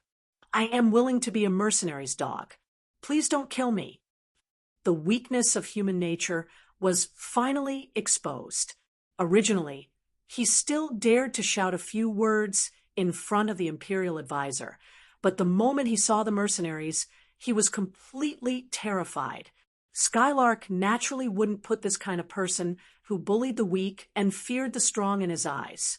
As for the other parties saying that he wanted to be a loyal and courageous duke's dog, he was very sorry, but such a person didn't have the qualifications. All right, you don't have to shout. Whether you can survive or not depends on how much you are willing to pay. We have also investigated your family background. How about this? In 3 days, take out 400,000 taels of silver, and you can live. Otherwise, you will die. The survey showed that Emoda's private property was about 350,000 taels of silver. The extra 50,000 taels was what Skylark meant. How could you know what kind of potential some people had if you didn't squeeze it out? What? 400,000 taels? I don't have it. When he heard this number, Emoda shook his head vigorously. No one knew better than him how much money he had. He definitely doesn't have 400,000 taels of silver. No. Could it be that our intelligence was wrong? Skylark said in a surprised voice. If one understood his subordinates, they would definitely know that the leader was preparing to scam them. How could Emoda know about this? He just wanted to bleed less, so he cooperated and said, Yes, your intelligence must be wrong. I can only take out 10,000 taels of silver at most. This is already my family background. When he shouted for Do-E to cry out for injustice, those who didn't know would really think that Emoda only had this much money and was a great honest official. Bam! A kick suddenly landed on Emoda's body. We were wrong. How could we be wrong? It's obvious that you have the money but don't want it. All right, since you're willing to give up your life for money, I'll fulfill your wish. Men, chop off one of his arms as a warning. If he still doesn't repent, then his limbs. No, after all of his limbs are broken, kill him, and then go to his residence to search and confiscate his property. Skylark seemed to smile at everyone he met, but he was actually very vicious. Otherwise, he wouldn't have been entrusted with such a heavy responsibility by the Security Bureau. She couldn't be too soft-hearted when doing this kind of work. As soon as he finished speaking, Lung Fong took out a steel saber and landed it on Emoda's left arm. The blade rose and fell, accompanied by the sound of Maud's shouting. Ouch, it hurts. It hurts so much. Come, let me ask you, Do you have 400,000 taels? Skylark ignored the other party's shouts and continued to ask. No, at most 200,000 taels. Emoda was still insisting. He believed that the other party wanted money, and not his life, so he gritted his teeth and persevered. He wanted to save some money for himself. You're still not honest. Cut off your left leg as well. Skylark didn't have the slightest intention of wasting his breath. He had already decided to kill the chicken to warn the monkeys. He wanted the other ministers to see what would happen if they wanted money and not their lives. Schwa. His left leg was chopped off as well. Another blood-curdling scream rang out. At this moment, Emoda struggled in pain twice before fainting. He fainted. Yeah, maybe this is the best outcome. The other Lansong ministers squatted on the ground and watched this scene. They didn't forget to discuss it in private. In their eyes, it was better for Emoda to faint than to be awake. After all, he still had to suffer even if he was awake. Fainted? Hee. Do you think you'll be fine like this? Someone wake him up with cold water. Either take the money or give up your life. You have to choose one. Skylark chuckled and casually instructed. A bucket of cold water was poured down on Emoda's head, and he woke up. When he looked at Skylark, it was as if he was looking at a devil. He repeatedly shouted, I have 400,000 taels. I can borrow it. Sai, is that right? Someone stop General Mo's bleeding. We can't let him die before we get the money. Skylark chuckled, as if he was very satisfied. Then he drew a line with the brush in his hand, then looked at the Lansong Kingdom's ministers who were squatting on the ground, and casually said, Come next, Lord Qianyuliang, who is in charge of the treasury. Plop. As soon as he finished speaking, one of the people in the crowd fell to the ground in fright. Who else could it be but Qianyuliang? But no matter how he reacted, he couldn't escape the result of being brought to Skylark for questioning. If one wanted to know what the result was, they would naturally have to pay for their lives. Otherwise, Emoda's fate would be right in front of them. They didn't want to lower their heads after being cut a few times. That would just be looking for trouble. State Preceptor Long Chi saw this scene with his eyes. Cold sweat unknowingly flowed down the back of his neck. At this moment, he was very glad. He was glad that Skylark didn't look for anyone else but himself. He was glad that he tactfully agreed to the other party's request. Otherwise, he was afraid that he would have lost both his life and money. The heart-to-heart talk, or rather, the interrogation, continued. After questioning one person, Tu Lung Fong accompanied him and left. 3 days later, these people would either take out the money or pay with their lives. Under the pressure, who would think about the transfer of power? Who would care about the life and death of the king? This also made the following process very smooth. That night, the 3 battalions separately attacked the Lansong Kingdom's treasury, armory, and granary.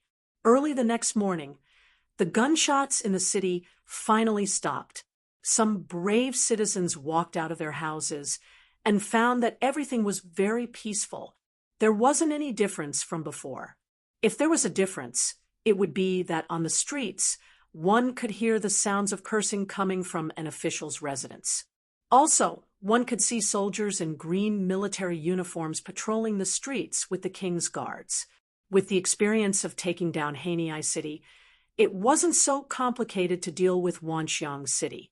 First, confiscate the property, then stabilize the situation.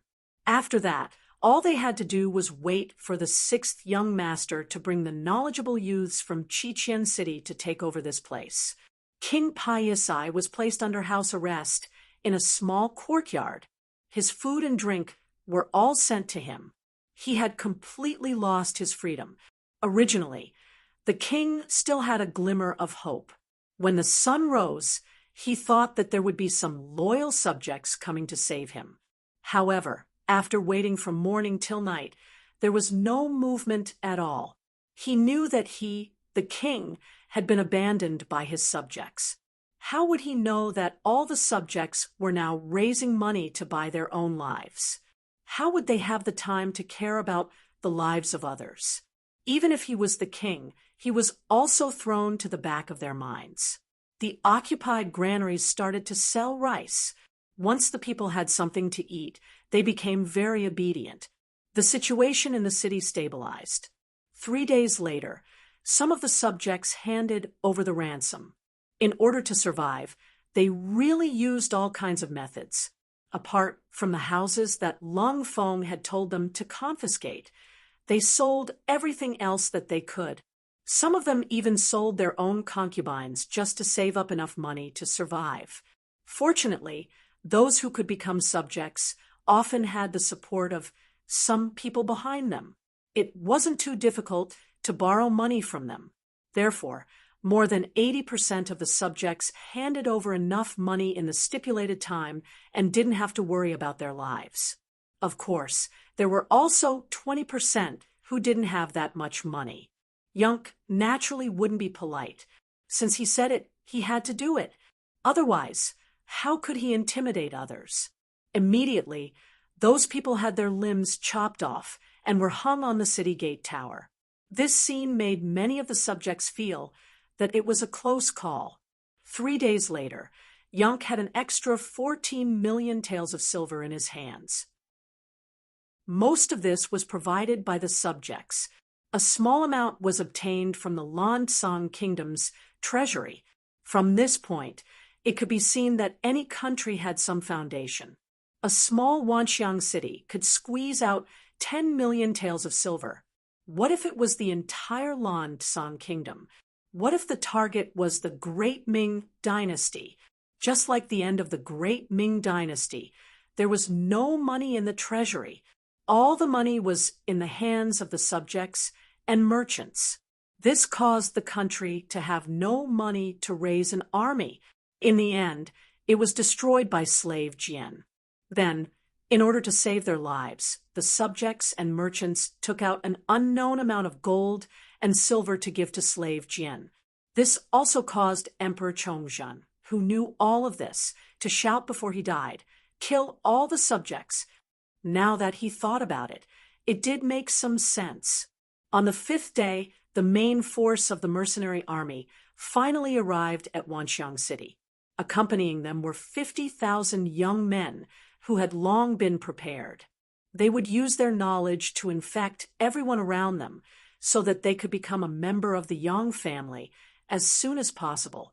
In the Lan Kingdom's palace, Yang Chendong summoned Captain Wu Sheng, Yunk, and the others. After listening to their reports, he nodded his head in satisfaction and praised them. After Yunk reported that they obtained 14 million taels of silver, Yang Chendong laughed out loud. "See, wealth comes so quickly in war. Since that is the case, we still need 3 million taels of silver from Long Qi. Just give it to him.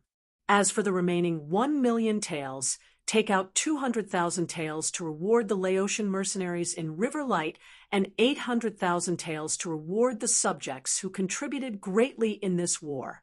10 million taels of silver will go into the treasury and be used to build the infrastructure of Lao province." Great! Yang Chendong had already thought of changing the Lan Kingdom to Lao province. After Vietnam, the Yang family had another province, and it was not considered small. Everyone naturally agreed in unison. However, it was obvious that the second Captain Luo Pa and the third Captain Wu Sheng were a little distracted, as if they had something to say. Yang Chendong sat high up, so he naturally could see more clearly. He called out, "Captain Luo, Captain Wu, do you have something to say?" Chapter 593. Sixth Young Master. Now that the Lan Kingdom has been destroyed, who are we going to destroy next? The two commanders asked excitedly. It was obvious that they were addicted to the war. "Ha ha ha. It depends on the situation." "Oh, right. Is there any news about Fan Yuhai from the Security Bureau?" Yang Chendong laughed. He liked the morale of his subordinates. However, food had to be taken one bite at a time. Otherwise, not only would they not be able to finish the second bite, they would also vomit the first bite. Yang, who had been prepared for this question, replied respectfully, "Sixth young master, there is information that after Fan Yuhai was defeated in Sangnu City, he took 5,000 elite cavalry to Siam. Siam was a title given by the Ming dynasty. They called themselves the Ming dynasty, which was the current Thailand. Oh, haha. This Fan Yuhai knows what I want to do. Sigh, I can't bear to kill such a person." Yang Chendong couldn't help but smile. This person seemed to be afraid that he didn't have enough territory and could always find a new enemy for the mercenaries to conquer. There was an excuse again. Yang Chendong was all smiles, then arranged for someone to go to Siam and ask them to hand over Fan Yuhai. Otherwise, they will have to bear the consequences. During this time, we have to divide the land among the rich and stabilize the situation in Lao Province. We have to speed up the communication between Lao Province and Vietnam so that they can communicate with each other. The mercenaries shouldn't be idle either. Eliminate the opposing forces in Lao Province as soon as possible. In short, before we attack other countries, we have to stabilize this place. If we don't achieve this goal, the 2nd and 3rd regiments won't participate in the next war. Please be at ease, 6th young master. We will definitely resolve the problem here in the shortest time possible. Luo Pe and Wu Sheng replied with an anxious look on their faces when they heard this. Following the 6th young master meant that they could fight wars, eat meat, and be promoted quickly.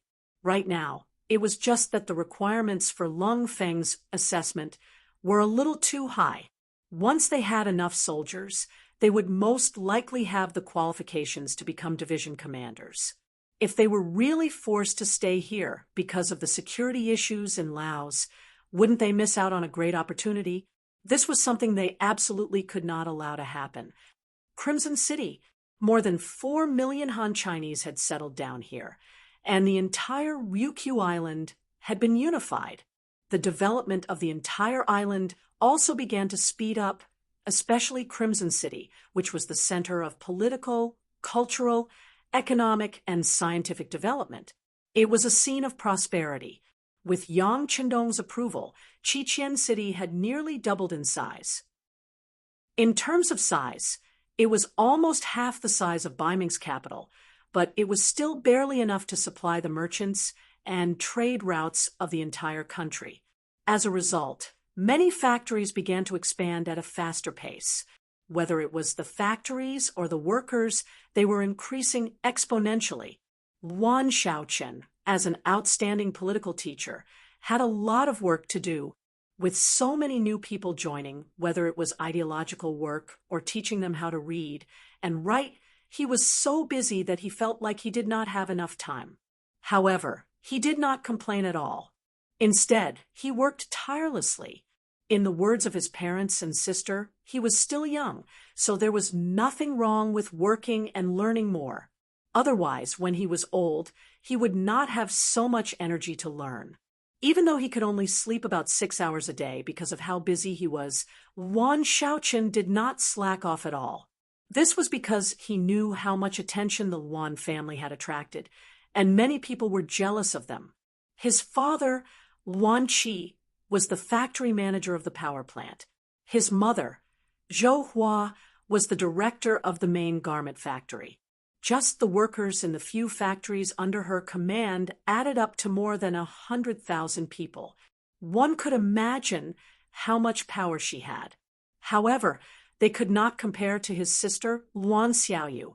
At that time, she was the head of Crimson City's propaganda department. Whenever she had free time, she would go to the palace that everyone in Crimson City admired to accompany the 6th young master's 3 wives. Sometimes, she would even spend the night there. There was news that when Luan Xiaoyu turned 18, she would become the new wife of the 6th young master. The wife of the 6th young master, how noble was that? Just based on this, the Wan family did not need to do anything and could still eat and drink well. It was also because of Wan Xiaoyu's existence that even City Lord Yu Qian and the two military commanders, Lung Song and Gao Xiong, would be very polite when they met the Wan family. Because of this, although some people were envious, they did not dare to do anything jealous. Under this kind of pressure, Wan Xiaoqian's efforts seemed so ordinary. It seemed that everyone thought that this person could have his current position.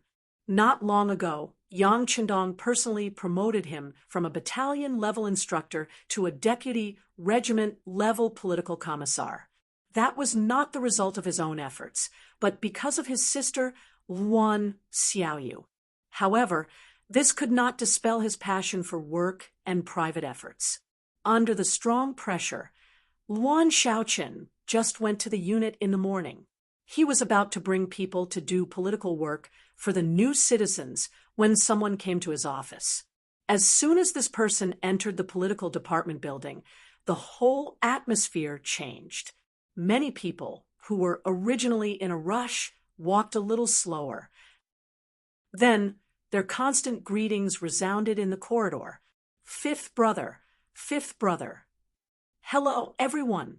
The person also smiled and greeted everyone politely. Then, he came to Wan Xiaoqian's office. At this moment, Wan Xiaoqian was assigning today's tasks to several subordinates. Because his back was facing the door, he didn't see anyone coming behind him. He was still arranging some things by himself. It wasn't until he noticed that his subordinates were looking behind him that he realized something was wrong. He turned around to look. When he turned around, he saw Yang Wu standing in the corridor.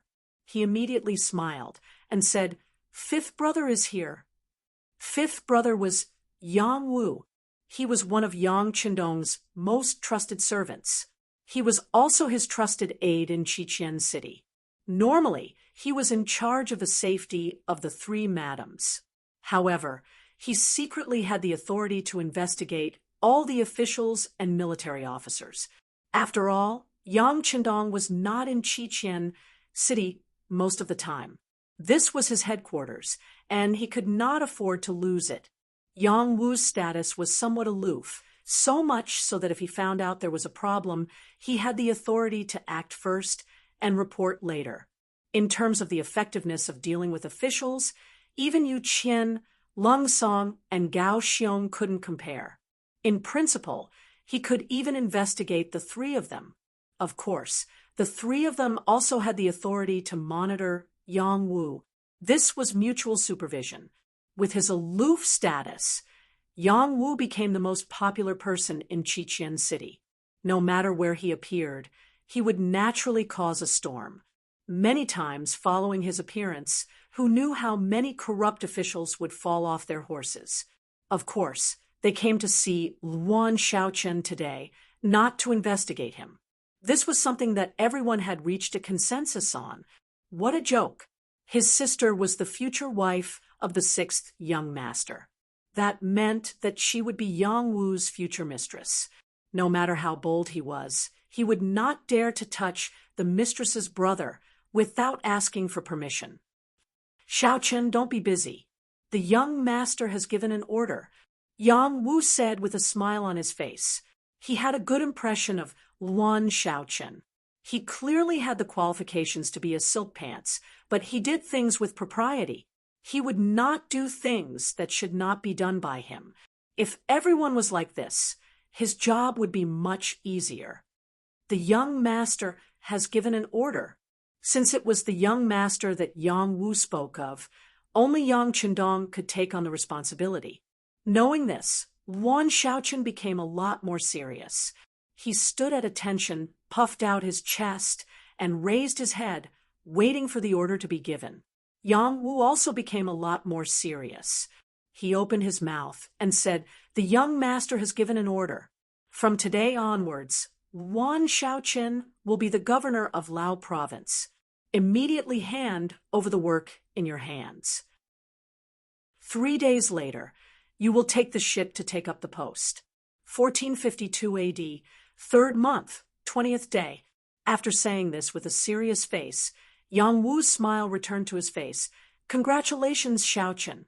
Ah, Yuan Xiaochen was still in shock and had not recovered. How did he become the governor of a province? And what did Lao province mean? Why hadn't he heard of it before? Seeing that Yuan Xiaochen was still in shock, Yang Wu seemed to know what he was thinking.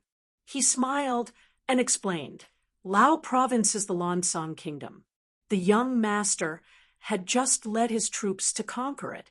In the future, it will be one of our provinces, just like Yunnan province. There are a lot of things waiting to be done. There will be room for you, Xiaochen, to perform. The news of the Lansong kingdom's destruction had not been officially announced. Many people did not know. Now that it was announced by Yang Wu, naturally no one would doubt it.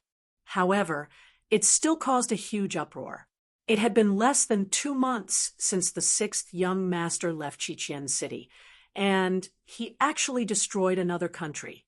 Their 6th young master was really powerful. The voices of other people were still ringing in his ears.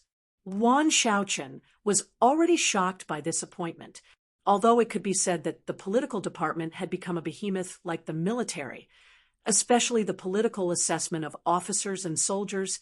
This department's power had become more and more powerful. However, there were also a lot of talents here. It was too difficult to stand out here, and it was even more difficult to achieve results. However, if he could go to Laos to be the governor, it would be completely different. One must know that Laos was an independent place, and it was a newly conquered place. Although everything had to be started from scratch, this was the value of it. It was like a blank piece of paper, and it was easier to create beautiful scenery. It was not an exaggeration to say that once there was such an opportunity, most people would fight to the death. There was a saying that one would rather be the head of a chicken than the tail of a phoenix. Unfortunately, he only had a lot of ambition, and there was no room for him to display his talent. After all, there was only Yunnan province before. That place had already been occupied, and people had lost hope. Now that Laos had just been conquered, the 6th young master's order was given. The intention of training was very obvious. How could Yuan Xiaochen, who was originally smart, not understand the reason behind it? Chapter 594. Congrats. While his mind was still filled with shock and excitement from this new information, he heard a familiar voice. Mo Chungyu and Ji Fei had appeared in front of him at some point. These two were members of the political department. Mo Chungyu was also the political commissar of the 1st Division of Lungfeng, while Ji Fei was the political commissar of the 1st Division of the Navy. Both of them were people of high status and power. They were in the same office today. When they heard that Yang Wu was here, they came out of courtesy and heard the order. They immediately understood that the 6th young master was here to help his brother-in-law. The two of them immediately came out to congratulate him. Committee member Mo, committee member Ji. Looking at the two, Yuan Xiaochen habitually saluted them. Good. After all, Xiaochen is still a member of the political department. Now that you have made a name for yourself, you are the glory of our department. Tonight, committee member Ji and I will hold a farewell banquet for you. You must come. Mo Chungyu laughed and used this opportunity to improve his relationship with Yuan Xiaochen. Although he was the #1 committee member in the department, in reality, he was not much different from the other 3 committee members. If he wanted to have real power, he would have to become a vice minister. If he wanted to achieve this goal, he would need more people to support him. If Yuan Xiaochen was willing to support him at the critical moment, it would be a great help. TL note: Yang Qindong is the minister of the Ministry of Defense. Yes, we're representing the department. Xiaochen won't refuse, right? Ji Fei obviously understood the reason behind it and said with a smile, the sixth young master only gave him 3 days. If he did not make the first move, then he would not have a chance to improve their relationship. Facing the enthusiasm of the two superiors, Luan Xiaochen could not refuse. He could only look at Yang Wu, who had come to deliver the order. When Yang Wu came, he was not only following the young master's order, he was also following the orders of the 3 matriarchs. Naturally, he had to take care of Luan Xiaochen. He nodded and said, since it is the department's good intentions, Xiaochen should not refuse. Oh, right, tomorrow night, the 3 matriarchs and department head Luan will be holding a farewell banquet. For little Li, don't miss the appointment. Naturally, Yang Wu was expressing his attitude. Tomorrow's meeting had already been decided, so other people should not have any ideas. This was also for Luan Xiaochen's sake. As for why he allowed Luan Xiaochen to get closer to Mo Chengyu and Ji Guang, it was to get more support from them. This time, Luan Xiaochen was not going to Laos alone. He was going with 50,000 educated youths from Kikian City. How good these people were, and whether they could bring some elites with them were under the jurisdiction of the political department. It was the best of both worlds to decide on the personnel by building a good relationship with them. Okay, I'll listen to fifth brother. Luan Xiaochen smiled. Obviously, he already understood the other party's intention. If Luan Xiaochen didn't have the strength, why would Yang Qindong vigorously promote him? One had to know that Luan Xiaochen had just celebrated his 18th birthday. At such a young age, he was already the head of a province, a high-ranking official of a region. This was probably very rare in history. This news was also immediately sent to department head Luan Xiaoyu's ears. Hearing the news from her trusted aide, Luan Xiaoyu's face was full of pride. In her mind, the image of her big brother, who hugged her the first time they met, appeared. Now, she only hoped that she could grow up quickly and use her life to repay this benefactor of the Luan family. Luan Xiaochen's matter became a hot topic in Kikian City. At the same time, it gave more youths hope. Since Luan Xiaochen, who had just turned 18, could become a high-ranking official, did that not mean that they also had hope? Although he had benefited from his sister's light, his youth was still a fact. This made many youths work even harder. Everyone hoped that good luck would fall on them in the future. In fact, everyone had forgotten that Yang Qindong's true age was only 22 years old. It was just that his achievements were too dazzling to the point that everyone had chosen to forget about it. Luan Xiaochen did not disappoint, using the banquet that night to recruit many elites. This would be a huge help to him in the future. With Yang Wu's appearance, the others did not have the chance to disturb Luan Xiaochen. Instead, they allowed him to spend more time with his family. After all, outside Kikian City was the outside world. As the head of a province, he could not leave without orders. Who knew when the next meeting would be? 3 days later, Luan Xiaochen set off on time. Along with him were 50,000 youths, as well as 2 auxiliary battalions that had just passed the background check and training. As the population of Kikian City increased, the number of militia also increased.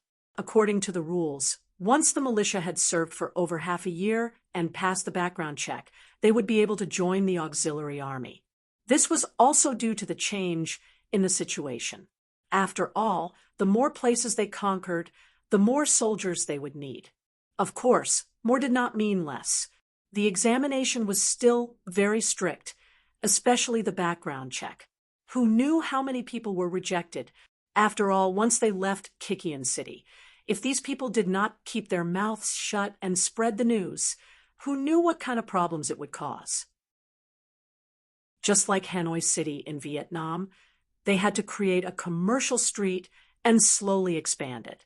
In the end, it would lead all the businesses in the vicinity to have a commercial street in every city. As the saying went, without commerce there would be no rich country, and this was the principle. Under Yang Qindong's careful guidance, Luan Shaoqin memorized the instructions in the book, which gave him a general understanding of the work in the future. Next, he only needed to do it one by one. When a problem appeared, he would solve it one by one. His experience would become better and better, and his ability would become stronger and stronger. After recording these problems, Luan Shaoqin asked a more daring question. That was, should the expansion continue? Of course, he was not against expansion. Under the ideological and political education, the people from Kikian City knew that Yang Qindong had to send out troops to destroy one country after another in order to save more people. However, continuous expansion would also bring some hidden dangers. For example, the instability of the rear. If this problem could not be solved once a problem occurred, it would be a big problem. It meant that many people who had just seen hope would once again fall into endless war and return to a life of poverty. This was not what Yang Qindong wanted. Luan Shaoqin thought about it all the way on the ship before asking this question. He didn't even know if he would incur Yang Qindong's wrath after saying this, but since Yang Qindong trusted him so much, he had to say whatever was in his heart. This was what it meant to repay a debt of gratitude. Ha ha! To Luan Shaoqin's surprise, Yang Qindong was not angry. Instead, he laughed and said, "I know what you are thinking. Don't worry. Without a stable foundation, there will not be too much expansion for the time being. Of course, if you want to liberate more people with this young master and let more people live a better life, then you should build up Laos as soon as possible." Chapter 5, 95. After saying this, Yang Qindong patted Luan Shaoqin's shoulder. How could he not know that a weak foundation had become the biggest obstacle to expansion? Just like what Luan Shaoqin was worried about, if the rear wasn't stable and the front was still fighting, the consequences would be unimaginable. Regarding this, he naturally knew. Even without Luan Shaoqin's reminder, he had to stabilize and build a foundation first. Of course, if possible, he would fight 2 more battles to serve as a deterrent so that he could gain more time and space for development. But he would not tell Luan Shaoqin all of this for the time being. In fact, there was still a problem involved in the assessment. Yang Qindong stopped for more than a month. He had to wait for the Security Bureau to send the latest news about Fan Yuhai. He had to wait for Lung Feng and the auxiliary soldiers to completely pacify Laos with the cooperation of General He Guang. During this time, the news of Lansang Kingdom being taken down by the mercenaries finally passed through the rainforest and reached Ming, Southern Ming, and King Min's factions. Among the 3 factions, the one with the biggest reaction was the Emperor of Southern Ming, Zhu Qizhen. Ming was far away and couldn't take care of it. Even if they were angry, they could only choose to ignore it. King Min was still consolidating his position. Learning from Southern Ming, he was also recruiting and training soldiers. However, he couldn't stop Yang Qindong from growing stronger. Southern Ming was different. This country originally belonged to Zhu Qizhen. In his opinion, whether it was Ming's Zhu Qiyu or King Min's Zhu Huituan, they were all his family's thieves. They were the ones who stole his wealth and territory. However, no matter what, their fight was his family's business, and the mercenaries were his enemies. With such a mentality, when he heard that the mercenaries had taken down Lansang Kingdom after destroying Jiaoji, he was naturally furious. He was furious in the palace. Even though the only one who told him was the chief eunuch, Chao Jixiang, he was still furious. What is he trying to do? Doesn't he know that Lansang Kingdom is also one of the countries that Emperor Taizu set not to conquer? Doesn't he know that Lansang Kingdom is also the Laos protectorate of Great Ming? What reason does he have to occupy it just like that? He roared like a madman, not caring about how terrifying he looked at this moment. After shouting this, Zhu Qizhen looked at Chao Jixiang and asked loudly, "Great partner, what's his reason?" "Your Majesty." Chao Jixiang's face was filled with apprehension, as if he was shocked by the emperor's might. However, from the way he answered the question, it could be seen that he was not truly afraid. Not long ago, the Lan Kingdom sent out tens of thousands of troops to attack Hanoi City together with the famous general of Jiaoji, Fan Yuhai. However, they did not manage to take it down. However, I heard that many of the mercenaries died in this battle. Is there such a thing? Zhu Qizhen acted as if he didn't know anything. In fact, when this news was reported, he clapped his hands in joy. In his opinion, the loss of the mercenaries was a good thing. At least it proved that they were human and could die. But now, he didn't want to think about it at all. Instead, after hearing Chao Jixiang's answer, he said with disappointment, "This Panjacet is really too much. Why did he provoke the mercenaries and give them an excuse to attack?" Sigh. This sigh showed Zhu Qizhen's attitude. He could only pinch his nose and admit to this matter. In fact, he could not admit it. Who told the mercenaries to become the victors? The victors had the right to do anything with a condescending attitude. "Your Majesty, this subject has something to say."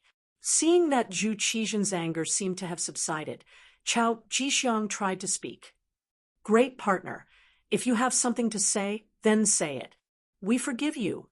"Thank you, Your Majesty." In fact, Your Majesty, the mercenaries' current actions are not a bad thing for us. The bigger their territory, the more people they will send in, and the less mobile forces they will have.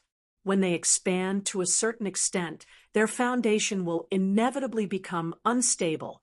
At that time, our new army should have finished training, and it will be time for a large-scale counterattack.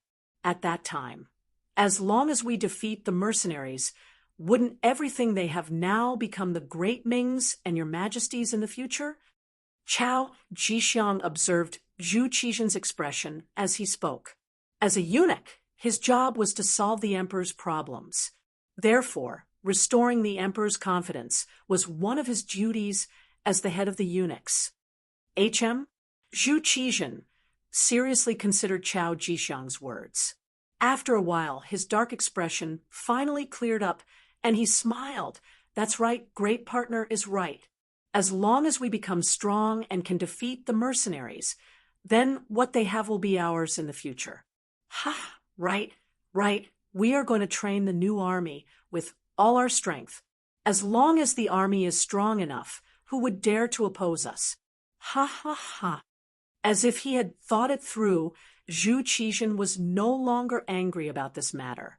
He didn't even send someone to reprimand Yang Qindong on the surface. Instead, he put all his energy into training the new army. He even took out 3 million taels of silver from the national treasury for this. Through trading people, the Southern Ming Empire really did have some savings. Beiming was too far away and couldn't participate in anything. The Southern Ming Empire had its own little plans. Due to its own strength, it had to admit everything. As for Min Wang, while stabilizing the foundation, he had some thoughts. For example, he wanted to try to contact Yang Qindong. However, Zhu Huiming's thoughts were quickly dissuaded by his officials. According to these officials, now that the mercenaries were in the limelight, it would be difficult to gain any benefits by allying with them. It was better to wait for them to lose due to their arrogance. At that time, the price to pay for allying with them would be much lower. Following the advice of his officials, Zhu Huiming focused on stabilizing the territory and didn't send anyone to contact the mercenaries. The few major powers in the north didn't make any movements. All of this was within Yang Qindong's expectations. However, the few countries around Laos didn't make any movements at all. This made him somewhat puzzled. Logically speaking, since the mercenaries were so powerful, the Ava dynasty, Myanmar in the northwest, Siam, Thailand in the west, and the Phnom Penh dynasty, Cambodia, in the south should also have some reaction. At the very least, they should have sent someone to contact him. They should have either acknowledged the mercenaries' sovereignty over the Lansang kingdom or directly established diplomatic relations. However, why was there no movement at all? It was just like if you had taken over a county. The nearby counties should not be indifferent. Therefore, this was very abnormal. It wasn't until the Security Bureau sent news that Fan Yuhai was having a secret meeting with the generals of the three countries in Siam that Yang Chendong figured out the reason. Haha, Fan Yuhai, not bad, not bad. He said not bad twice in a row, showing that he was really in a good mood at this moment. Tiger's Man and Beta Persei heard this, and both of them were puzzled. Who was Fan Yuhai? He was a remnant of Jiaoji. If it wasn't for this person, there wouldn't have been the previous siege of Hanoi City. In that battle, Long Fong and the auxiliary soldiers lost their brothers. Such a person was definitely an enemy. He was the kind of person who must be killed when they meet. However, why did the young master say that he was not bad? Yang Chendong's idea was actually very simple. It was because Fan Yuhai had previously led the trouble to the Lansang kingdom, which gave the mercenaries a chance to send troops. Now that he had led the trouble to the Siam kingdom, wasn't this still creating an opportunity for him? Previously, Yang Chendong had thought about whether to let Fan Yuhai go. Of course, this didn't mean that he wouldn't eliminate him. He just wanted to eliminate him later, so that he could lead more countries into this situation and create enough excuses for him to attack. In fact, when he entered the Lansang kingdom, Yang Chendong had thanked him in his heart. What he did not expect was that Fan Yuhai seemed to know what he was thinking. Fan Yuhai had contacted the generals of Siam in such a short time. Moreover, he had contacted the generals of three countries at once. Fan Yuhai was really his soulmate,